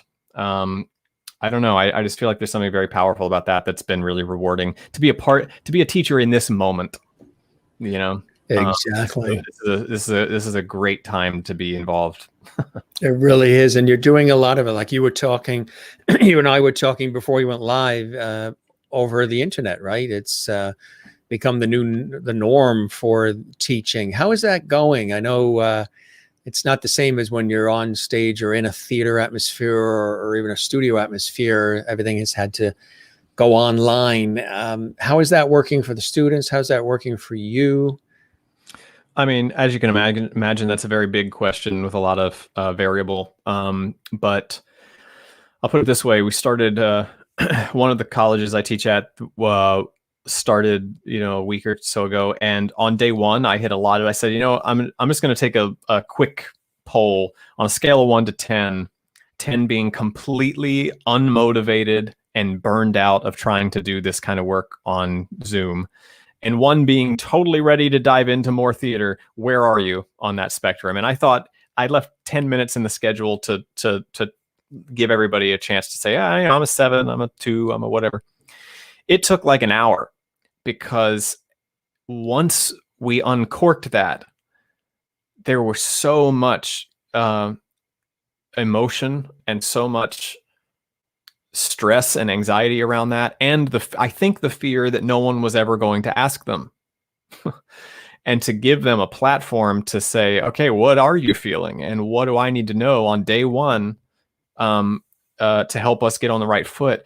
And man, it was there's a lot going on there. I think there's a lot of exhaustion, and a lot of, it's hard to be motivated, and it's hard to do. You're asking kids to perform musical theater in their bedrooms or wherever they are, their closets, their garages, and mom and dad are on the other side of the wall, and their neighbors are barking. The dog is barking. There's just a million things that it's like, this is not what they want. They can't give in to. We talk about relaxation and being free and getting out of the self-consciousness that actors tend to be in. How much harder is it to while you're building that foundation, to be dealing with all these elements that you should not have to be dealing. There is no safe space, that studio environment where whatever happens in the room stays in the room. Well, now it does and it doesn't, because you can only control these variables so much.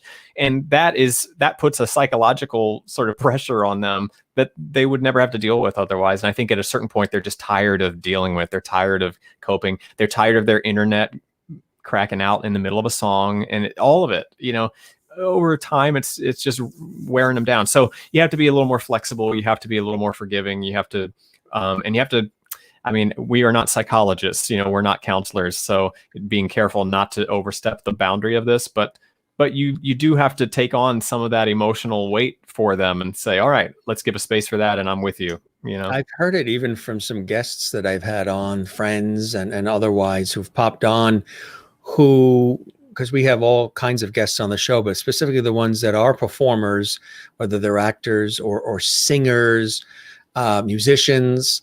And a number of them have said, gee, back in the springtime, maybe even to the midsummer, this was kind of okay. This was doable. We learned the technology. We've done the virtual. We've learned how to do some of this stuff. It's been trial and error. We never knew how to even, deal with some of the buttons. And this was all new. We've had to all learn this. That's what a lot of the guests have said. And I said, well, how was it for you, in the beginning? They're like, oh, well, again, it allows us to stay connected and still, stay in the minds and hearts of everybody. But they're like, now that it's almost a year, I'm getting anxious and depressed. I'm missing the roar of the crowd. I'm missing the lights and being on set or being on stage, being amongst people. They're saying things like, especially musicians, singers, I've heard that a lot. I'm missing the performance element of this. I'm missing, the whole thing that comes with being there amongst people, the hugging, the high-fiving, the meet and greet. They're like, the virtual is okay, but it's starting to lose its oomph that it had for them in the beginning. They're really craving getting amongst people again as communicators. It might be for me a little easier only because I've worked in television studios. I've worked at radio stations with headsets on in a studio around equipment. As much as I've done stage, I've been familiar with being on a set where I'm looking at a camera and I'm talking a little bit, directly. So maybe it's a little bit easier for me, but others have said that for them, it's become depressive a little bit. The longer things go on, the more they're going in that other direction. Have you found that as well to be the case, whether for you or for others Absolutely. And I think one of the things that you don't think about in real life is the simple psychological effect it has to change rooms, to walk down to the street and go into a different building, to enter a different doorway, to see different faces, like to have different things hanging on the wall, like whatever it is. Like, you don't think about that when there's not a pandemic going on.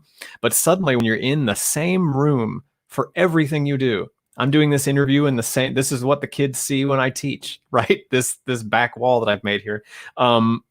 and they're doing the same thing. Every history class. And your bed is only a foot over, right? Yeah.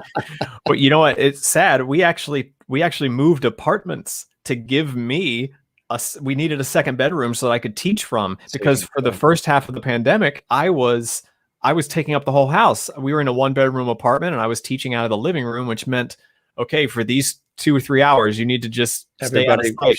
Say nothing. No, just hard. So anyway, so now I have this room that I can use and set up lights and do the whole thing. But that not everybody has that privilege, so it's just really hard. And that, I think, it has a psychological effect on people in a way that it can't be predicted. So I don't know. I feel like it's time for this to be resolved, and it looks like we're starting to head in a direction of hope and positivity. So I pray to the good Lord above that that by the fall we are back in real life, in real person classes. But can that be promised? No. We'll see, right? We'll see. What are some of the things in your life that still give you the blessing and the joy, Josh, to do the work you do and continue to have the zest for it all and want to continue doing it? Some of the things that inspire you. I mean, I guess, like always, other people's work. I see what other people are doing, not just with this time, but in general. And you think, my God, like if they are still just cranking out this stuff and throwing themselves in and making it happen, I can do it. I can show up and be there too. I say that's probably the biggest thing. But outside of that, it's teaching has that weird effect. And ask any teacher, they all say this. So this is cliche, but you learn so much from the people you're teaching. Always. Doesn't matter who you're teaching. Doesn't matter if you're teaching kids or adults or whatever. Like they have such an impact on you. And it as much as there are, moments that can frustrate you, overall, it's the inspiration of other people on their journey and you being a part of that journey. There's something very inspiring, but also just there's an honor to that. There's like the fact that they are allowing me to be a part of their journey. There's just something profound about it that I've tapped into more in this pandemic, because I've had nothing else to focus on. Right. So it's allowed me to really just pull the curtains wide open and be like, oh, this thing. And I really loved it. So that's part of it. That's great. You could change the lampshade every once in a while. That will change the look of the room at least a little bit. Maybe get a couple of new throw pillows or something. I think that's what we're all doing. Yeah, no joke. You joke about throw pillows. We've literally changed out throw pillows multiple times in the pandemic. So, well, this was cool, my friend. This was really, really wonderful. And I hope you enjoyed yourself and all the lovelies around the world commenting and asking questions. Somebody did ask earlier if you had a preference. You mentioned television. If you prefer television or film or stage, what speaks to you more? Well, what speaks to me more? That's a great question. That's a case-by-case thing. There's some films that'll, crack open my brain, and some theater pieces that'll do the same thing. And same with TV. Like that speaks to you is a big one. But which I prefer. Some of this is just math and not fun to address, but it's true. Is of all the, if you weighed my career based on time, I have done almost exclusively theater. But if you weighed my career based on income, like TV suddenly becomes a very important part of my career, right? Like, so when you spend less time making more money, that's hard to say, I'm not interested. No, I don't think so. I don't think I'd like to work less and make more, but I guess I could be persuaded. But of course, theater is its own thing. You do have control over your own performance more in theater, and there's something special about that for actors. You do have a live, direct connection to the audience, which is obviously completely removed for television or film. And having that play where the you hear actors say this, but this is true for those of you who are not actors but audience members. The audience is a character in the show, in a live theater piece, and it changes night to night because it's like a guest star every night. The audience is different, and based on the way that they behave, perceive it, right? It affects your performance. You will suspend and you'll stretch and suspend moments. You'll push through moments faster. Like, things will change depending on that night. That's a game and sort of a joy that doesn't come in any other way. So as much as I say it makes more sense to do TV from a professional standpoint, and that's where my interests are at the moment, there is that special quality of theater that is unlike anything else in the industry. So, I hate to not give you a specific answer, but the truth is all of these have their place, They all have their place in certain areas. Exactly right. Exactly right. It's tough sometimes to match live when you're live. That's why I've always loved doing things live, whether it's live television, live radio, whatever it is. There is something about that element of live and the risk, and anything can happen and you never know, and the reactions and the fire behind the set over there, or the camera that's going haywire, or the person screaming in your ear, oh my God, keep talking, the equipment failed. That's happened to me multiple times actually on PBS where I've had to just keep talking for a half hour straight live, and people will be like, God, that must have been awful, you must have been. I'm like, no, those are some of the greatest times when you are out there, whether it's on stage, on a set on television, or whatever it is, on location, and there's fire all around you, but you are the one that's on camera, on stage, whatever it is, and the light's on you, and you have to make something happen, and you got to keep it going and keep it flowing, and you have to find a way to make it all seem like all of this chaos that's happening around me was supposed to happen. I find that invigorating, and the adrenaline is firing and all cylinders are firing. To me, it's like a sport. Then it's like a challenge, because everybody's depending on you. If you walk off, the entire thing collapses. Everything is revealed. So you got to be out there and just keep. And that's some of the best. And I'm sure there's times where where things have gone wrong and things didn't happen the way they were supposed to, and you've had to just keep it going. Oh man, or somebody did. Yeah, it depends on who drops the ball, Right. But Sometimes someone will. the equipment does, and with enough time, everything that can possibly go wrong will. Like, it's not a matter of if, but when, and whether you're still doing it and making it happen. But you keep rolling the dice enough, curtains aren't going to open, or they're going to close at the wrong place. Sets are going to fall over. Lights are going to break.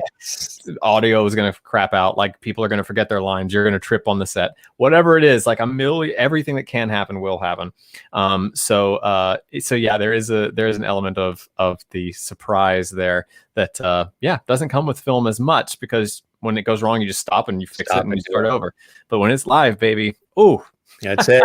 That's it. The show must go on one way or another. Show must go on, even if you're not feeling well. If you've got an upset stomach, or you got a call an hour before that Aunt Thelma passed or whatever, but you still got to go out. And I've had those situations where those calls have come in, or you're getting a tickle in your throat that's not so good, or you're just not feeling well, and you got to go out, and you have to make it happen. And it's the thing.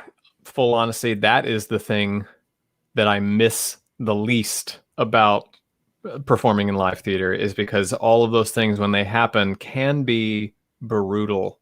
I mean, just brutal to get through. The psychology of stuff, and then the physical stuff when it's a physical ailment, whatever it is. Those are the hardest things about having a life in live theater, is right there summed up in that little nugget of conversation. That's it. Yeah. Well, this was fantastic, my friend. I don't know if you have your mug there, but I toast you. This was terrific. Do you know we chatted for 2 hours? Oh my God. Yeah, I can talk. It doesn't feel that way, does it? Everybody says it doesn't. It never feels like 2 hours, because we just cheers. Thank you, sir. Thank you for the time. Oh, it was my pleasure. It's my pleasure. And I hope the show met whatever expectations you had, and you enjoy the time with me as much as I certainly have with you. No, this is great. I love this casual, thing, just trying to get sound bites and promote a show. Like, that's the least interesting thing, but just sit and talk with people about all the kinds of things. That's a fun time. So thank you for having a show like this, and thank you for having me on it. It's my pleasure, Josh, and you are welcome back anytime, of course. And you stay safe and stay well and keep creative. Let's stay connected when you're back east, or if I'm out there in LA on a TV shoot or something. When we can, I'd love to get together and chat more and break bread. That'd be cool. Absolutely. And, I wish you nothing but the greatest of continued success, and keep me posted on everything you're doing. You've got, again, somebody posted here, keep going after that brass ring. And I think that's a great way to put it. I think Maureen said it. Yeah. What a great evening. Keep grabbing that brass ring, Josh. That's great. Is a beautiful thing to say. Juanita is still with us late. I think it's tomorrow where she is now in South Africa. That was a great conversation. Thanks, Josh, for your time and sharing your stories with us. Thank you very much as well. June as well. Lovely to all. Thank you very much, June. Appreciate you being with us. Our dear friend June, we love her. And Mona in Louisiana says, enjoyed tonight. Thanks for being here, Josh. Very interesting. Love your pictures on the wall behind you. Of course, the guests always end up telling us the room that they're in and what are some of the things behind them. Do you want to tell us the room you're in and some of those cool things that are behind you? Well, this is just my office now, and these are all shows that we talked about. We didn't really talk about Peter and the Starcatcher, but it's right there. And then which way did I lean? There's Rent. These are just show posters. And these are the ones that are right here. They're kind of all over. There's Spamalot's over there, and then the Broadway Bound is in front of me that you can't see. And then Knights of Prosperity is. This is my last story of the night. This was on the wall of the casting office in New York for ABC, and they rotate these every season depending on what's there. And the casting director, I was having a meeting with her, and she said, "Oh, if you want that poster, just take it." I was like, "You mean take it out of the frame and like take it with me?" And she said, "No, just take the whole thing. Take the frame off the wall and just walk out. No one's going to stop you. Just do it like make it look like you know what you're doing. They won't stop." And so I did. I took that straight off the wall of the casting office in New York, and it's been with me ever since. But if you want any footage of the performance, you're not getting it. Yeah. Well, that's so old. You can get the whole series now. You might even get that. Try abc.com. You can see Baby Me. The whole thing is there. Kathy Short watching in Cleveland says, thank you, Josh, for sharing your adventures with us. It's been so interesting. Jay Atwood. And again, Jay, yeah, let's chat. Maybe we'll have you as a guest on the show as well.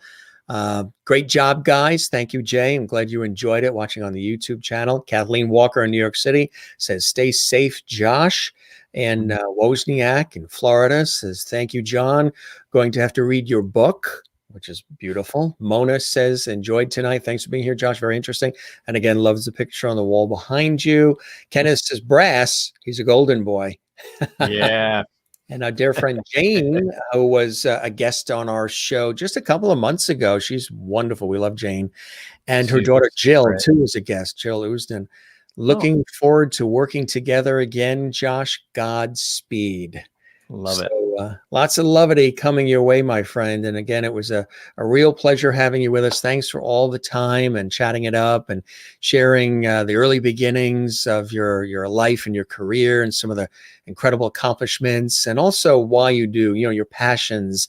I think what happens is people people have seen you perform in these various venues and productions and locations, get a little taste, a little bit more behind the scenes of who you are as a person, which makes the experience richer for them now the next time they do see you performing in something. Christine says, Josh, this has been such an enjoyable evening together and fun hearing all the entertaining stories of your career and life. I love that you're teaching now. Stay safe out there, Josh. Lovity. And that's Christine Clifton in North Carolina, USA. That's awesome. You have a wonderful night, my friends. You're welcome back anytime. Let's stay connected. And now go stretch those legs. Yeah. Stay safe. Stay out of the snow, you guys. Oh, yeah, that's right. You know that from back east, right? Yeah, I remember stories. Miss any of it at all? Oh, no, this only at Christmas. But once we're into January, February, I don't need the snow anymore. You miss New York? Yes, I miss seeing the shows. I miss seeing my friends work. Anthony Macchio says, as talented as he is, kind and resilient. Thanks, Doc. Cool. Good stuff. All right, my All friend. right. You have a great night. Again, be well out there in LA, and hope to see you again real soon, okay? Thank you. Thank you, sir. Take care. Bye-bye now. All right. And Jane says, gee, thanks, Josh, LOL. Yes, Jane, it was so wonderful when you were on our show as my special guest, and we had a wonderful time with you. And of course, you're welcome back, and Jill is welcome back. So many wonderful guests that we've had in over 250 episodes, 7 days a week of the Jim Masters Show live. Really incredible.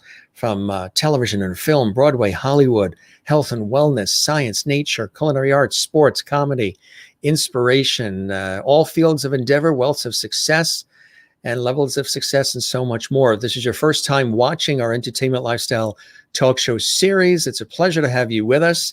Again, I do this work professionally in the real world in television, radio, and multimedia. And we created this show as a source of light and positivity, and to, turn on the television lights, build this home studio, and connect with the world internationally and bring it some levity. And we do that every single day. So it's a pleasure to have you here, and we welcome you, and we hope you'll join us again on the Jim Masters Show live. And if you want to subscribe to our YouTube channel, we would absolutely love that, and click the notification bell so you don't miss anything. Of course, we're pumping out shows and episodes of our series constantly, generally about 7 days a week, though we got a big snowstorm tomorrow.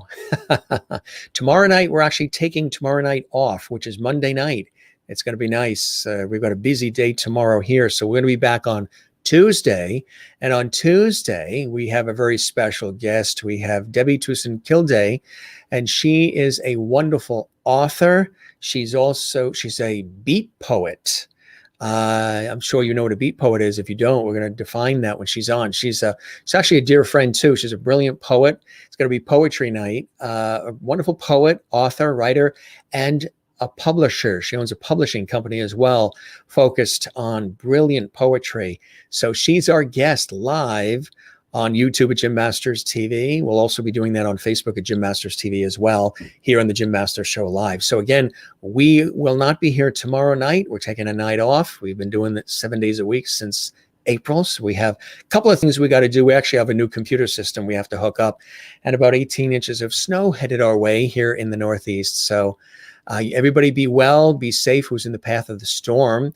And we will be back on Tuesday live with another epic episode of the Jim Masters Show live. As always, we say relax. Don't forget to, love one another and spread the levity.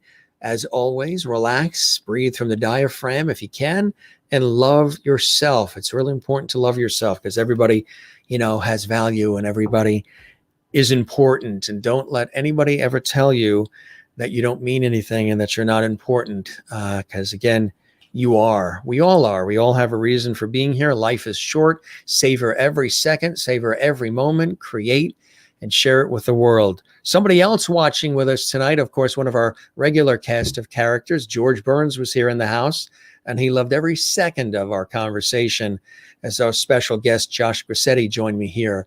A wonderful actor, director, and producer, and educator as well. You probably recognize him from some of those performances on stage, whether it's Broadway, off-Broadway, television, film. So George had a great time tonight, as did Gilligan back there from Gilligan's Island, and the Silver Lab, Silver, and the clown Jimmy. I tell you, sometimes I feel like I'm doing a children's show. When we had Jimmy Roberts, the wonderful composer Jimmy Roberts, on the show, we had a brilliant time. He played music, all kinds of good stuff. He sang. One of his friends wrote to him and said, "Oh, I love the conversation. I love the episode when you were on with Jim Masters.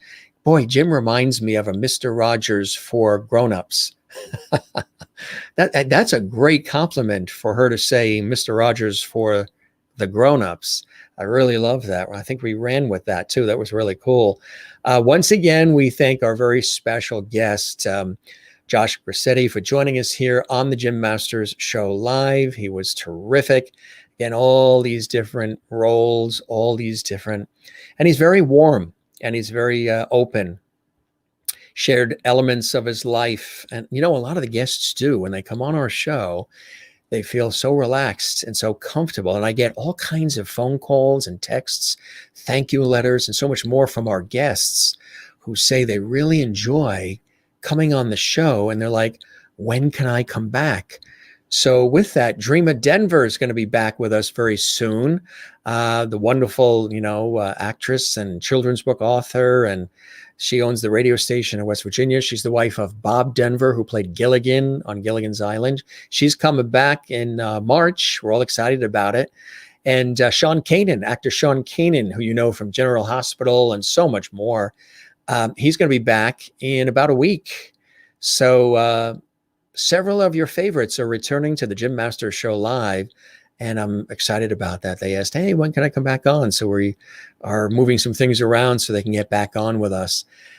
In addition, we always say a few things like, don't forget to smile and share the smile. Don't forget to share the levity, as we talk about here on the show. And don't forget to find your Zen place. Now, we live here in the Northeastern United States along the coast.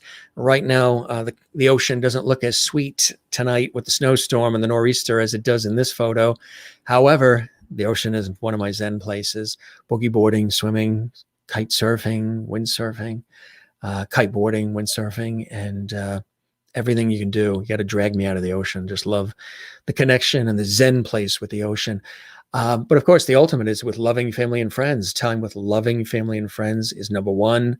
My work, of course, in television and radio and multimedia and stage all these years is another Zen place for me as well. And I encourage you to find your Zen place, wherever that might be. Might be just at home with your family. That's a beautiful place to have a Zen as well. Kathy says, enjoy your night off. I'll be late Tuesday. We will see you on Tuesday. You enjoy.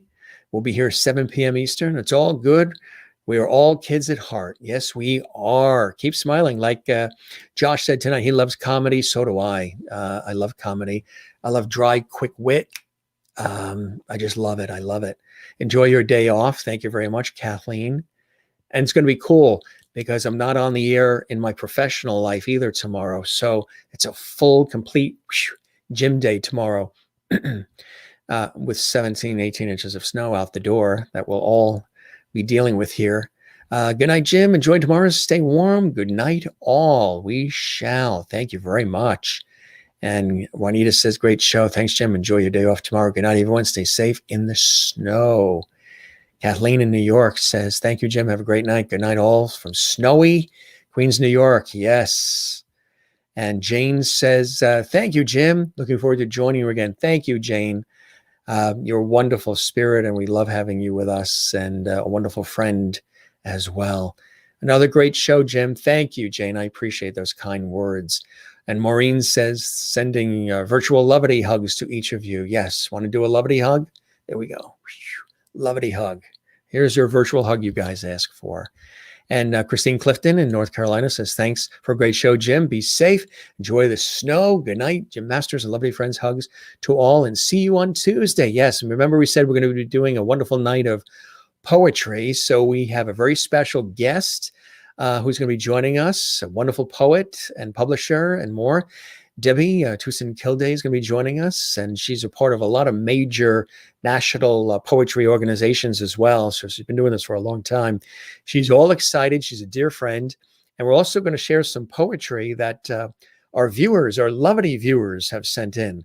There's still time if you would like me to read some of your poetry live on the air on our poetry-themed episode of the Jim Masters Show Live. Again, this is an entertainment lifestyle talk show series where every night we do something different, like the traditional old-school talk shows and variety shows did.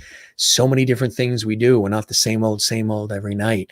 And combining that with the modern vibe of today, sort of blending the two worlds, the old school and the new school worlds together, creating the Jim Masters Show Live. So if you do want to send some poetry our way, I would say get it to us at least by tomorrow, and then we can include it. We can include it in our show on Tuesday. That's this week. Also, we're pretty much booked with guests all the way into March now, which is a grand problem to have. We're thankful for that. we've been booked with guests ever since we started the show, I would say. But if you have a suggestion for a potential guest, or if you'd like to send us some poetry that you would like us to read on the air live on Tuesday's episode of the Jim Master Show Live. Again, if you're watching this episode in our archives on our YouTube channel like 6 months from now, then this is irrelevant.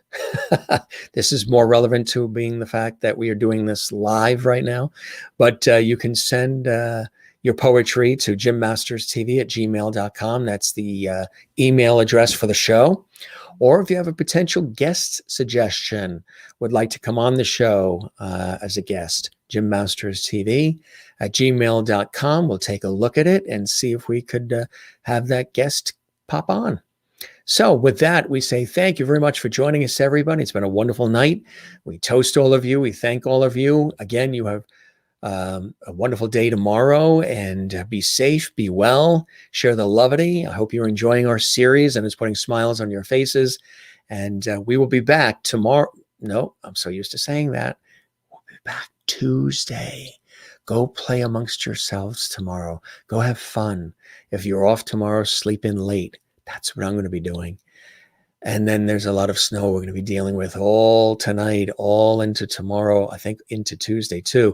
So all of us got all our preparations, and we, gassed up the cars and put the air in the tires in the cars and got the food, and just, again, we don't do panic buying. We just make sure we get supplies of things in case we're snowed in for a couple of days.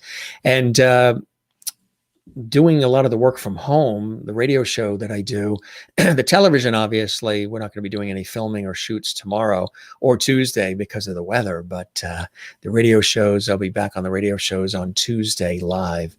But here on the Jim Master Show Live Entertainment Lifestyle Talk Show series, we will be back Tuesday. So if you look for us tomorrow, we won't be here, but we will be thinking of you.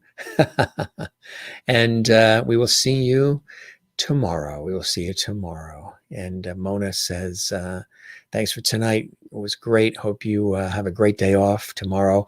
Good night, Jim and the Lovedies. See you Tuesday night. Hugs, love, and light. Stay safe and warm. You as well, Mona. And Mona, you look great tonight as always. Love that shirt. You know what it is? It's a sweater. See the design in it? It's kind of cool. It's very warm. It's got white sort of cuffs. It's got like a white collar, almost like a turtleneck.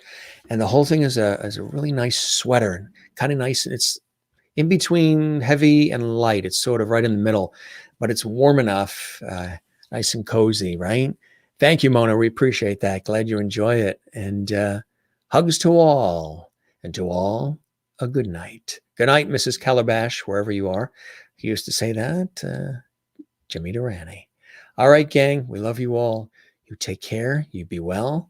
We'll see you on Tuesday with another episode, Poetry Night. It's going to be cool on the Jim Master Show Live. Good night.